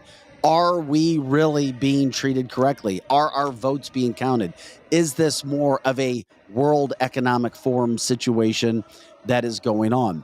And then when you go to Poland, yes, Tara says Poland is super conservative. They are. And check out the video we show you from Poland. The stuff is absolute. You're talking about millions of people in the streets doing everything that they possibly can. Jeannie says, yes, we need to do this as well. We need to get out there. And that's exactly what we wanted to talk about. Is this going to happen in America? Yes, we had a January 6th situation where there were, they talk. Did we get opinions of 1 million people being there at one point in time? Yes, there was definitely 1 million people. But look More at than 1 those. million. You just look at the scenes where you could have. Would you be able to have this again in DC with fences being put up and situations like that where everybody gets a chance to go out and have their voice heard, or at least feel like it? Look at this video from Poland. Beautiful. Listen to that and look at that. That's awesome. That's pride of country. Yes, it is. That's caring about causes. That's being scared shitless that something's going to be taken away. Absolutely. And whether you agree or disagree on everything, at least it's people getting out and trying to give a voice, singing their national country songs.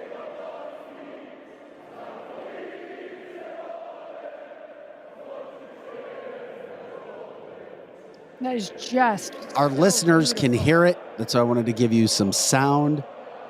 Our viewers can see. Million people lining the streets of Poland. This is exactly what we need to do in the United States.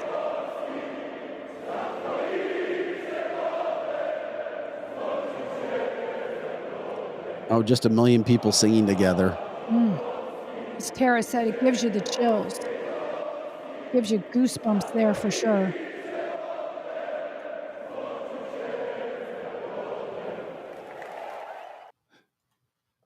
Can it happen in the United States?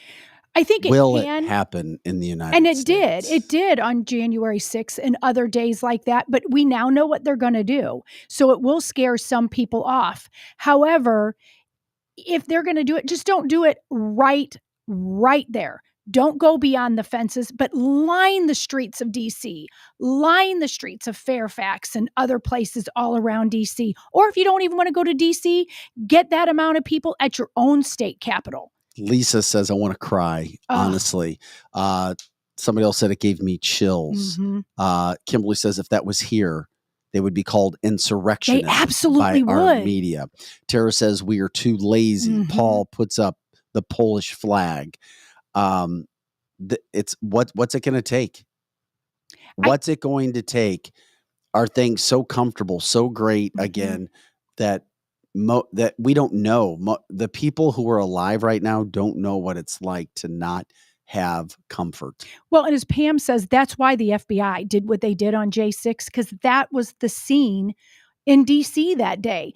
And that wouldn't have stopped there. If they hadn't have done that, if the FBI and all the other alphabet letters hadn't have done that, that group would have kept getting larger and larger and larger. It's not just that people are lazy. And yes, there is a lot of people that are lazy. It's now that they just don't think it's worth it.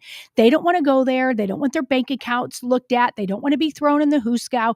They don't want to be sitting at home one day and have the FBI come in and just bust open their doors. So on J6, they absolutely did what they set out to do because they don't want something like what was just here in Poland. Well, we talk about civil war. Is it going to happen? Could it happen? I would have thought it would have happened by now. I think they've scared so many people not to do that. What does the civil war look like in the year 2023 and moving forward? All fair questions, all because people, number one, hate politics, don't trust what's going on in DC in this country, don't trust what's happening with elections, don't trust who's necessarily leading the RNC, as we just talked about a little bit earlier with Ronna McDaniel and everything that went into that. And as Aaron says, or who shot Ashley Babbitt on January 6th. And an interesting part to this, which was, I wasn't trying to dive into all the dynamics of the political scene in Poland right now, just from the sheer fact of showing what people can accomplish and go out by trying to get passion going. Paul reminds us that Poland actually had to endure communism and socialism. The youngsters here in Poland who think it's a great idea need to experience, the youngsters in America need to experience what communism, socialism really is. Yeah, they don't have any idea. They don't, because they jump on the bandwagon. They sure do. Because the powers that be, the Marxist teachers and people know that America's youth is where you attack, which is why we had the colleges come into what they did, many, many, many decades ago.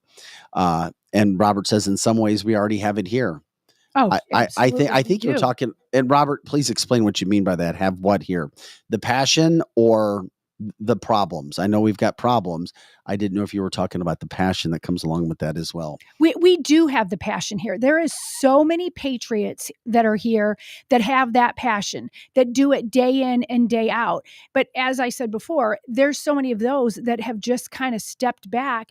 And it goes to what even Mike was talking about. We're all fighting amongst ourselves now too. So, I mean, the whole world order people, and I'm not a tin hat person, but they've done what they've set out to do to America.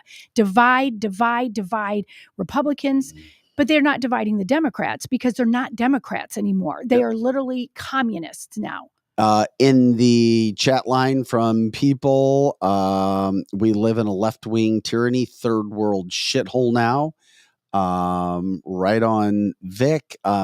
We need to think about those that stood up for our independence, those that fought for the rights of women and all races, and fight for the good of our country. Otherwise, our ancestors all fought in vain. And ancestors and family members of us, own family members who've died fighting for what they did. Glenn says the world's a dumpster fire right now. It really is a dumpster fire. It's not just the youngsters. It's also the hippie boomers. Yes, yes. It's the teachers in our schools now are like that. And I shouldn't say the teachers. It's more the administrators and the teachers union have made our schools, our public schools, and many private schools dumpster fires.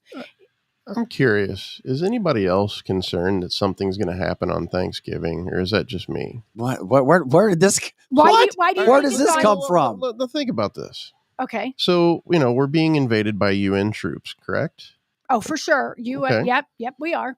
That's So- another topic for another day. I mean, Okay. that's a big statement. We're being invaded. Oh, by we UN are being troops. Well, I mean, invaded. We Thanksgiving's are. coming up, so We are being invaded. But you have to I explain. feel so like the people significance understand. of Thanksgiving, it's going to be a little symbolic, kind of like 9/11, I guess. I don't know. Well, and like Brenda said on the chat line, that is what it's going to take. Some sort of an attack on Thanksgiving or another 9/11 for our cozy little butts that are Netflix and chilling, and our youth that's just playing video games all the time and never leaving their house and ordering Grubhub and all that. I mean, some of our youth never leave the house. Yeah, and the other problem that you have is you have people who don't care as much about this country, younger Correct. than new people who are arriving. Case in point, what happened over the weekend. Obviously, you've got these pro-Palestinian groups, and look at this video we're showing you from New York, but you've got pro-Palestinian, pro-Hamas groups all over America that have been out protesting. And when you do that, you're anti-Israel. You're not pro-Palestine. You're anti-Israel because of who you have And you're with you. pro-terror. You're pro-terror. And especially when you had multiple Americans die, not even talking about what happened to Israel, but you've also got situations going on now where you still have over 200 people who are held hostages, including Americans. That has not changed. And you're out doing this. We know you don't give a shit about America. We know you don't care. But now, in so many areas, police have just backed off because you have people and leadership, weak leadership. Weak leaders will always lead to problems. This is from New York. Their Palestinian event over the weekend. Look at this. New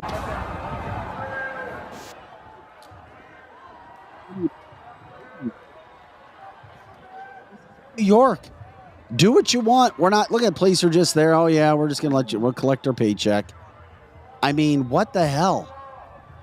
This is going on all over America. Now, for our listening audience, we are showing video of the pro-Palestinian rally in New York, jumping up on telephone poles, ripping down signs, ripping down flags, American flags, Israel flags. These things are not stopping, and it's happening in New York. And of course, Joe Biden, who we've gone on, he's not a leader. We know he doesn't know what's going on. Why he's still there, it's kind of a mystery, but it's not. He shouldn't be there. It's so bad, but we know why they got to keep him there, at least until they can exercise the plan of who else is going to take over for him. But this stuff still happens all over our freaking country. It's not stopping. It is not stopping. And to what Joe was talking about Thanksgiving, I've seen all over the internet, since these are happening in our urban areas as well as around our college campuses. It happened again just yesterday. A bunch of WashU students were in the Central West End. This is what they're saying. I don't know if this is true, and I would love that some of the listeners are talking about it on the chat line, is the reason why they're saying Thanksgiving. It's the one holiday that students who are very much pro-Palestinians, who might themselves be pro-Hamas, they don't go home. They don't go home. Like over Christmas break they do, but they don't go home over Thanksgiving, and they are calling for humongous gatherings and these riots to be in our malls again. Yeah, but they're calling about those right now. That's nothing going to be changing. I mean, I think it's what's going on. I don't want people to get afraid that something bad's going to happen to them on Thanksgiving, because we know that most stuff that comes out on the internet, it's wrong or it hypes people up and then nothing happens. That is true. Let me clear that up. There's nothing that invokes that. That's just me. That's just my personal thought. Just because of how Thanksgiving symbolizes America and the discovery or whatever of America. And well, we know that there's definitely people who disagree with the way that this country was founded. And I'm just kind of, you're not the this only is one just thinking me that, though. Putting some thoughts together. That's all. I don't want people to get worried that something's actually going to happen. But Robert says he's on his way to Costa Rica. Enjoy. Keep us posted when you get back from that country. That's for sure. Donna says, Vic, what's Mizzou? Mizzou stands for the University of Missouri. It's the first time I've worn my Mizzou shirt on here, or Mizzou pullover, because the Mizzou football team is dominating. I love Mizzou. I'm a graduate. I played there a long, long time ago. So that's what Mizzou's about. Support for the MIZZOU. 2 of my grandsons come home for Thanksgiving, listener says as well. These things are going on around the country, and we don't have leadership. We continue to have, and I still think it's on purpose so that people don't look at Joe Biden. It's so bad. First of all, and Joe, we'll listen to Biden talk first. So if you can pop that up, his soundbite. But now it's come out that you've got a situation going on where Joe Biden was caught calling David Axelrod a prick. Hey, he's a prick. The old relative who they lose control of everything and that they can't, because David Axelrod said that he needs to step away. David Axelrod, very tight with Obama, by the way, ran his campaign. Telling him, so Biden got caught calling him a prick. It's just very interesting that it's a big name calling strategy. It's not going to help him get back at any polls against President Trump or against Trump. It's just not going to happen. And then over the weekend, 2 more incidents. He's all about the LGBTQI. Listen to Joe Biden.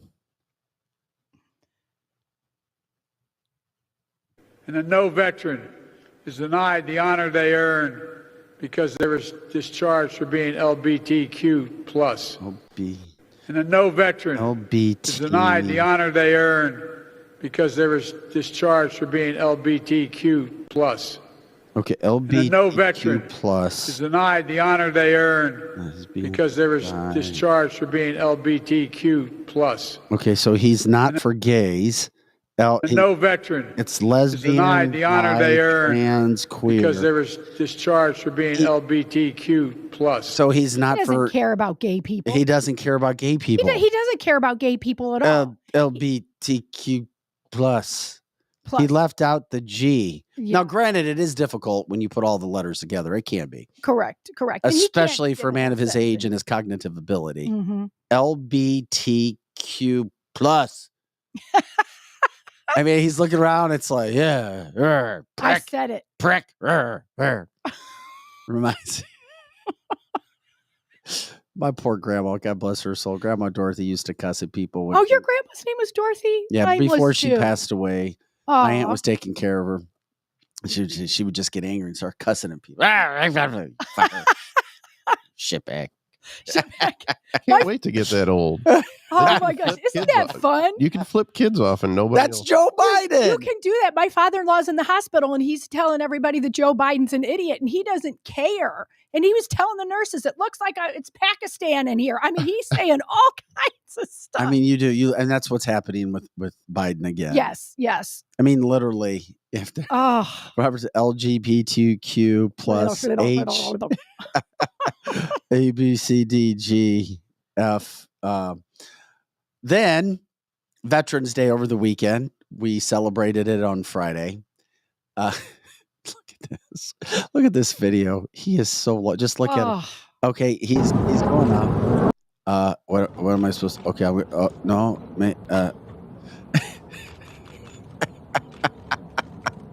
no, sir, go back. Okay. And he shot his knees. He just shot it up. He barely. Oh my gosh, it's so embarrassing. The biggest clown this country has ever had in office. This is Clown Central. For our listeners, we're showing video now of Joe Biden in front of a wreath on Veterans Day. He was standing there. He was supposed to go back and hang with people. He started to walk back, then got confused, then went back to the wreath. Now he almost his feet got all tangled up. I mean, it's a walking embarrassment for the Democrats. I'm sorry. This is embarrassing for you. Every time Joe Biden is on camera, he embarrasses you. And then there's people in the left media that are like, well, he may stumble sometimes, but he's better than Donald Trump. Oh, yes. Stop. I can't believe people really say that, but they do. Oh my gosh. His mean tweets and his decorum hurt my feelings. Here's another thing. I've never seen this before. Mary said, and this could be serious. We know that he's got issues and that's why he's not running again. He won't be able to do anything. It's why he didn't do a debate, won't do a debate, won't really have media sessions, won't do interviews with opposing media like Donald Trump does. Yes, he's a wreck. Mary says people with Parkinson's don't move their arms when they walk. And people from the beginning And said he has can't. Parkinson's. And he doesn't. Mhm. Mhm. I think he has it too. I do. I think he has Parkinson's disease. I do. That he acts like he even walks. He even has that walk. And it really goes to show, and I started thinking about this a little deeper, it just goes to show the power that an American president with some gumption and a spine has in the world because of what Trump did. He kept everything in order. Biden comes in and the world goes to hell in a handbasket. Truly. Because, whether it's good or bad with our presence across seas, and I can, give points why it's not great to be there. It just goes to show when you're all of a sudden leading and then you just vacate. Yeah. People are like, oh, yeah, we're going to take over and start doing whatever the hell we want to do. What's really sad about it is that dementia and Alzheimer's have been linked in new studies to nutrition. And I've seen that as well. And can be corrected through nutrition. So with our government, who well knows all of this, they are still feeding him a diet that's probably making him worse. Yeah. I'm sorry, but this is all by design. It is all by design. All of it's by design. Because, and you talked about this last week, Vic. It's, Obama, again, is running the show and they want him to look bad because Obama doesn't love our country. He doesn't care that he looks like a laughing stock. Then he can again find whoever it is he can control. And actually, I think he enjoys him looking like this. Well, it is really bad. Well, he chose him to look like that. And he was always kind of the white whipping boy that he was. Absolutely. Tim Scott, by the way, he's pulled his name from the opportunity to be a Republican presidential candidate. Tim Scott, of course, the African-American from South Carolina, terrific politician, done very well. He gained some interest in the get-go, but he's got 2%. Yeah, that's not going to help Ronnie. That's for sure. If he's going to go out with Ron DeSantis, but it was good to have him while we had it, Tim Scott. And it's interesting because maybe there'll be something for him in the future. Maybe Tim Scott. Yeah. It's not like he did bad. He just didn't do good. Right. He just didn't say anything. Don't worry about putting the picture up now, Joe. We're going to move on from him. Yeah. Literally, we're moving on from Tim Scott. Moving on from that guy. It'll be interesting to see if he tries to pick a candidate to support because he hasn't. Now Aaron says, hallelujah. Chris Christie will not leave because the man has nothing in his life.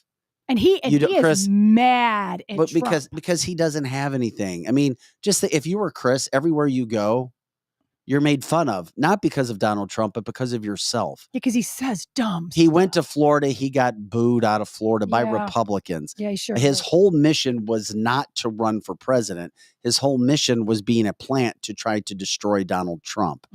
That's why your life sucks. That's why you're not going anywhere in politics. And if we could sit you right here and help you and educate you and put you on a better path, we would. But you're not going to give us that time, Chris, because nobody wants to listen to you. And you're just going to be put in your place again. Correct. And it's sad to think that you would go out and do this. But anyway, that's Chris.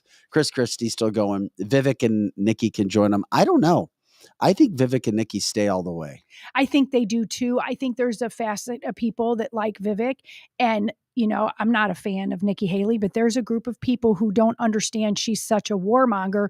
What they think is she is great and that she's going to get us out of this war and she's going to keep us safe. She wants to bring war here. Yeah, she's a warmonger. She wants to bring refugees here. Oh, yeah, she does.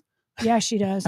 And she likes the war machine. She likes it. But there's a lot of people that, since she's a female, I know a lot of female people who like her just because she's a female. Well, even my daughter saw through it after first liking her. And I was like, we see her. The more she talks, the more she's around. And I mean, she called Vivek scum during it's just like, give me a break. And we don't know exactly enough about Vivek. I mean, I'm not sure I trust him, but I like the things he says. But I'm not sure I trust him. Same as Obama. A lot of people like the things Obama said, but because he's smooth. He is silky smooth. As if we didn't have enough things going on in this country. We talk about them on cancelthisshow.com. I'm Vic Faust with Lizzie Sparks and Projo.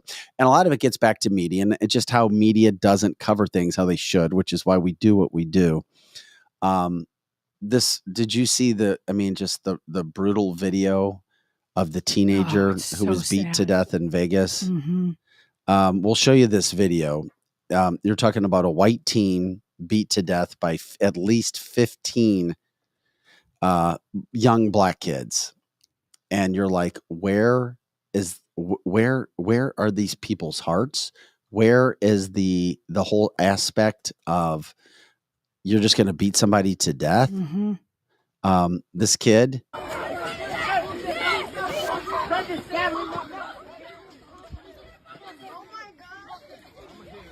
Jonathan Lewis, was getting beat because he was trying to stick up for somebody else who was being bullied. Left him with substantial injuries. He was in the hospital battling, fighting. It happened November 1st, and it happened right outside of a high school. That's the worst part. There's a GoFundMe page for him right now. The family, the dad said, we have been given a statement from our son's girlfriend that what occurred was that one of his smaller friends, this 17-year-old, one of his smaller friends had something stolen by that group of 15, those thugs, those animals, those savages. And I mean, they're young. So when you're young, you do stupid things. I'm older and you still do stupid things. But something in your human body, brain, heart should tell you to stop, that this is wrong. So these are this boy who got beat to death was sticking up for his 15-year-old friend, a small kid. They stole something. So he went to talk to him, and then they threw the 15-year-old small boy, the 15-year-old, they put him in a trash can. I think we need to bring back public hangings. And well, I'm not, and here's the thing that sucks. I could not imagine if this happened to my son, but these are 15-year-old kids. But and obviously that shows how I don't know raised. if it's a parent thing. Of course, it's you a go to the thing. parent. No, I mean, like if you can go to you do something to the parents, you'll hold the parents accountable. We've talked about similar issues. So the 17-year-old confronted them with no fear, courageous, and he gets beat down by these 15, what they are, little thugs. And they're products of their parents, they're products of their community, they're products of their social media, they're products of everything that's being taught right now. Correct. And that's the problem. There is no respect. It's all about me, which is what the news tells you about, which is you're entitled to do whatever the hell you want because of the color of your skin. You betcha. And that's not everybody, but it was these groups. And it goes to show you. But it fuels it. It does. Critical race theory and all that social justice BS tells all those black kids there that they are victims, and this white guy that's just standing up. Let's beat the white guy up. Because could you imagine if this was reverse? If those were 15 white kids beating a black kid, you would not hear the end of this on We'd all have of the rioting networks. In the streets. But yet you're not getting any coverage of this anywhere because this is a white kid, a 15-year-old white kid who was being bullied by 15 black kids. So another white kid goes to try to confront the kids about why they stole the item, and then put him in a trash can.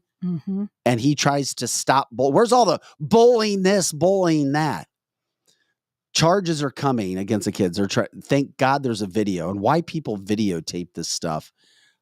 First of all, I'm glad there's videotape. It sucks that you have to see it and realize that it's going on, but it also helps keep those responsible. I don't even know if you can try them as adults. I mean, they're 15-year-old kids. 15. Well, maybe they're seniors. Maybe they're 17. The kid that got beat down and lost his life is 17. Got it. Yeah, I don't know how old they are. I think if they were 17, that does make a difference that they can get tried as an adult. But a 15-year-old, they might put them in juvie for a little while, and then they get out and nothing. And it's all because they were bullies, animals, being raised by animals in Las Vegas. Correct. So clearly, I don't care. Your kids could do bad things. I get it. You can teach them. But I promise you, if you're doing your job as a parent, there is no way in hell you've got a situation where your kid's beating other kids over and over and over while the kids are just laying on the ground. That is, and it's a mob mentality. It's you know what it is? That's a racist act. That's a hate Those kids crime. are racist, bad young kids right now. Very bad. And they're racist. That's the only reason that white kid beat the white kid to death, because they were bullying another white kid. And it needs to be called out. Yes, it needs to be called. And we'll do it crime. here because we're trying to be fair to all of these situations. I wouldn't like it anymore if it was all a whole bunch of white kids doing it to a black kid. Exactly. I wouldn't like it either. I wouldn't care what color that they This happened in Las Vegas. And let's show the video again one more time, Joe, just from the sheer fact of this happened. It's a massive story. It should be covered more on a national scale. It's not. This poor kid was beaten on November 1st. He finally succumbed to his injuries over the weekend, and he's no longer with us. A 17-year-old kid trying to stick up for his 15-year-old friend, a small kid who was being bullied. We always talk about stop bullying, protect kids, anti-bullying. The kid's trying to help his friend, and then he gets jumped and beat down by 15 kids that refuse to stop. And he's on the ground, and they just continue over and over and over. And then you had other kids that came in at the last second to try to help, but happens right at school, right after school. And I hope they're proud of themselves because they've got video of everything that was going on. Yeah, I hope they're proud of themselves too, because if they're 15 and hopefully they go to juvie and then go to jail, what do they think about that? But if they're not raised with any conscience or right or wrong or the value of human life. Is it a race issue? Yes, that is absolutely a race issue. Absolutely a race issue. And why, if you had asked me this 3 years ago, I would have said, maybe it isn't. Maybe they just don't like this kid. But we're seeing this hate. And I ask you because of your blended family. Yeah, I have a blended family. And even the people that are in my family that are black, they would absolutely say that this is a hate crime. And that right now, the black community is brutal to other black people and white people who don't agree with their mob critical race theory. And also they really believe that they're oppressed, that the white man still owes them. That had stopped for a while. But then, as Mike said earlier, it's creeping in, and it's full blown in our schools now. Well, public schools are a nightmare. They're are. Full I mean, heck, blown. the private schools can be a nightmare too, but nothing like public. Oh, yeah, nothing. Even the most liberal private school isn't like this. If you go into some of these schools that it is, and a lot of the teachers, white or black, are treating the children as, you're white, you should be ashamed of yourself, sit down, be quiet, literally this is going on. Let the black boy have the eraser or the dry erase thing. You sit down, white kid, you're privileged at home. And they may even have the same home life, but because you're white these days, you are considered bad. And what's sad is I see white kids now who were not racist at all, now side-eyeing people that talk like that because they're like, are all black people like that? So, we're seeing more and more division among the white and black children in situations, even at school. I see more, but I see both, Lizzie. I see better than it's ever been, and then I also see worse than it's ever been. I agree, because my children hang around people of all colors, and I'm not seeing the issue here. But I have friends' kids that go to different schools than ours, and there is true hatred amongst races at their schools. My kids are taught in a Christian school, so they're basically taught, Jesus loves all of you, so they're not really seeing it. But they're learning about the fact outside of their own school system, there is major hate amongst our youth. It's why I absolutely love athletics and sports, because it's a great way where kids are brought together of all races. It's a good equalizer. It is. And I would love to break know down walls, and it gets back into what we just saw. I'm sorry, what were you going to say? I would love to know, to your point on that, were any of those kids all on the same basketball team or cross country team or track? No way. They could not. No way, because it would have stopped. It would have stopped. Held to the no. It absolutely would not have happened. Would have stopped. So that's also kids that aren't in good after school activities too. It's kids that are left to their own devices, because I bet they are not anywhere on the football team, track, any of that. Well, and it gets back into the double standard of media that I worked in for so long. Sure. And I hate the fact these stories should be covered the same, and they're not. And race plays a role. Why are most of the people that were jumping in here today didn't even know that this happened? They didn't know about the video. Correct. This is you huge. Won't see it anywhere. You won't see it on mainstream media. But you would see it if it were other colors, and it should not be a color issue. We're all supposed to be the same. We're all supposed to be in the same situation. If it happened, once again, 15 white kids beat a black kid who was sticking up for his smaller friend who had an item stolen by the white kids and stuck him in a trash can. So his 2-year-old friend went over to confront the white kids, and the white kids beat him senseless to death. You said it was stolen by the white kids? No, I'm giving you the opposite scenario. Oh, okay. I got you. Yeah. I'm sorry. I'm confused. What? Then you know that it would be a massive national story. It would be a massive national story. We just try to be fair, call the stuff out. And it's true. And someone said on the chat line that this is creeping into our sports. I think it's less and less if you're in an after school activity and you build a camaraderie, but they're not wrong. This is creeping into some sports at some schools. Well, there's a mentality that happens too. It's very sad. I don't know. Sad. I saw something Friday night. My son's team was playing a school. I'm not going to say the school's name. Before the game even started, my son's a mixed team. There was 2 private schools playing each other. Well, the private school that we were at just happens to be all African-American. Well, what I don't get, and it happens to be and it's a situation where, and I say this because it can happen at Catholic, it can happen at private, it can happen at public. Before the game even started, my son's team is way down on the left side, out of the end zone. I blame the coaches of this, but their team comes in on the other side of the end zone, over 120 yards away. So they run onto the field as teams do. Okay, then normally you go to your bench. But instead of running to their bench, what did they do? They ran all the way down 100 yards to the opposite end zone, ran out of the end zone. They were all together and start yelling and chanting at my son's team out of the end zone in the back corner. So they moved as a group all the way over. Thank God my son's team had one coach there. Before it ended, you had the teams about 5 feet away from each other, like yelling and screaming and pointing at each other. You would have had a brawl if this is my point. There's no, and it's all about, well, we tough, and it was a city school. We tough. We like, yeah, we're going to show our tough. You ain't tough.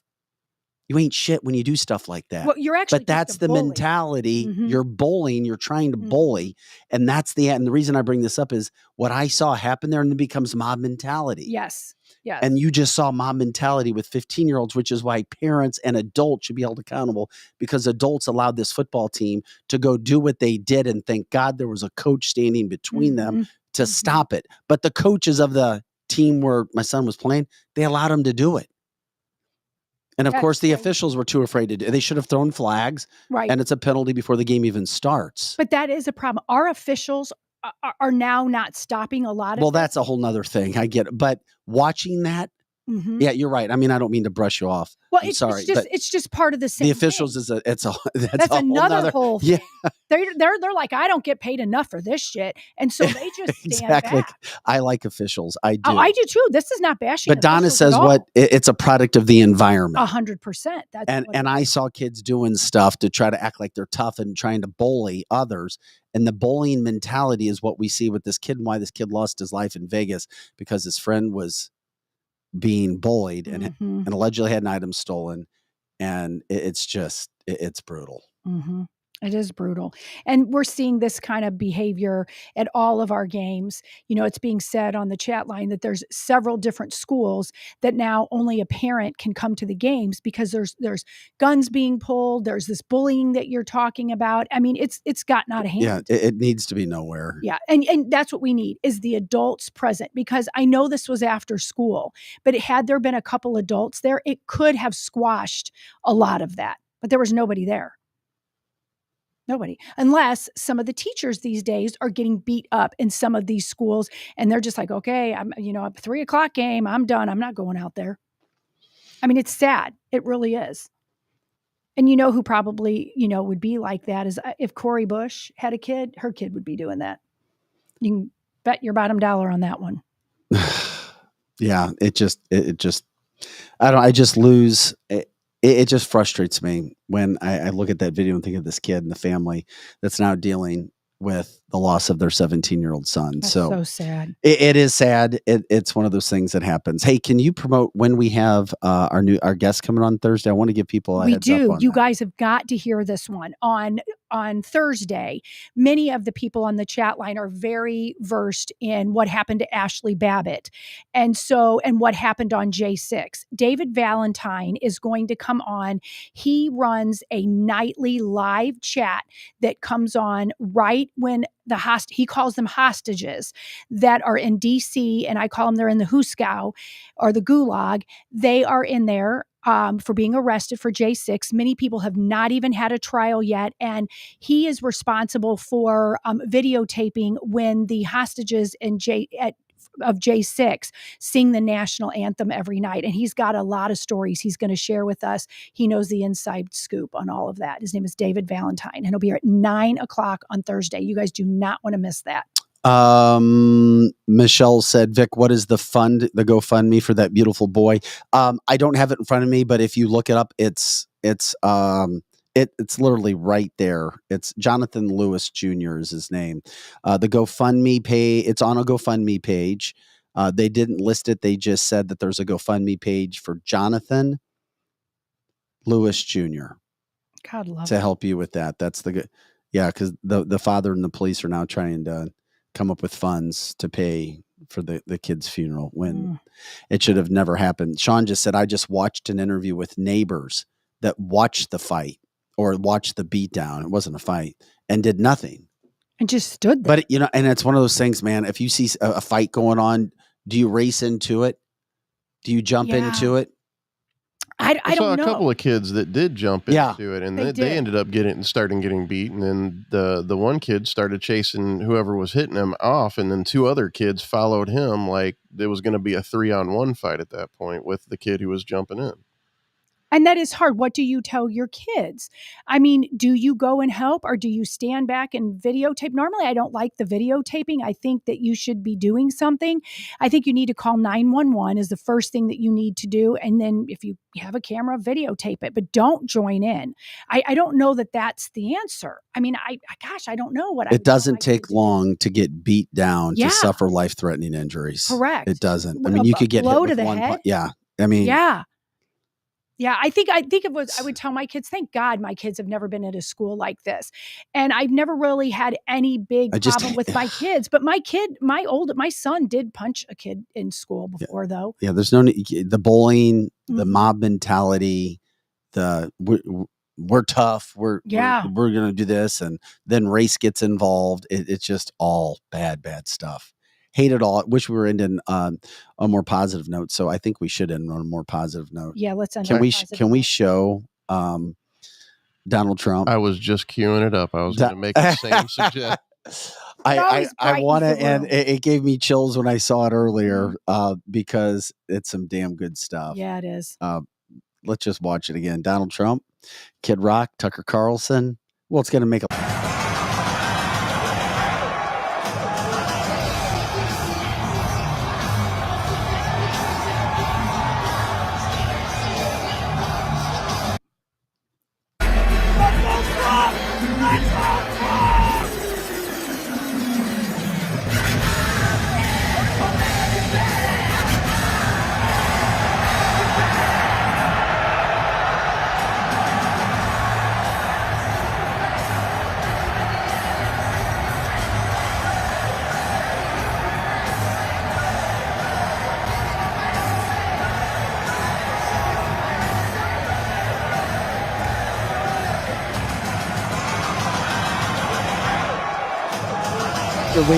And nothing like seeing Kid Rock, Tucker Carlson, Dana White, and the Trumpster all walking out at the UFC fight together.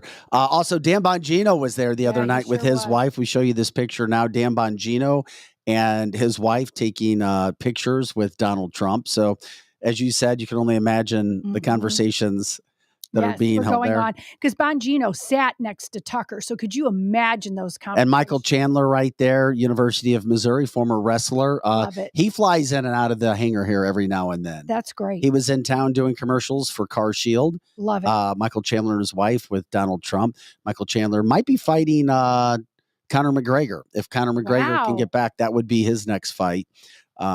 Just terrific support for Donald Trump and, of course, all of UFC, whether you like it or not. Anyway, Love it. we want to end on a more positive note. We're here Monday through Friday, 8 to 10 a.m. Central, and all the time on our website, cancelthisshow.com. We appreciate you guys joining us every day. And you can go to canceltheshow.com, check out our partners. We are grateful for all of the partners that we have on the show. Also, if you want to donate, you can donate. We have a place to do that on the website. And you can also get merchandise. Our merchandise is there as well. So anyway, we thank the sponsors that we do have, and we'll continue to promote them. Wenty's, WeQuip, Strategic Air Services, Solar City STL, Route 66 Cannabis, Experience Real Estate Partners with Kathy and Steve, and of course, Complete Auto Body Repair. For Projo, for Lizzie Sparks, I'm Vic Faust. Have a great rest of this November 13th, Monday. We will see you for canceltheshow.com again tomorrow.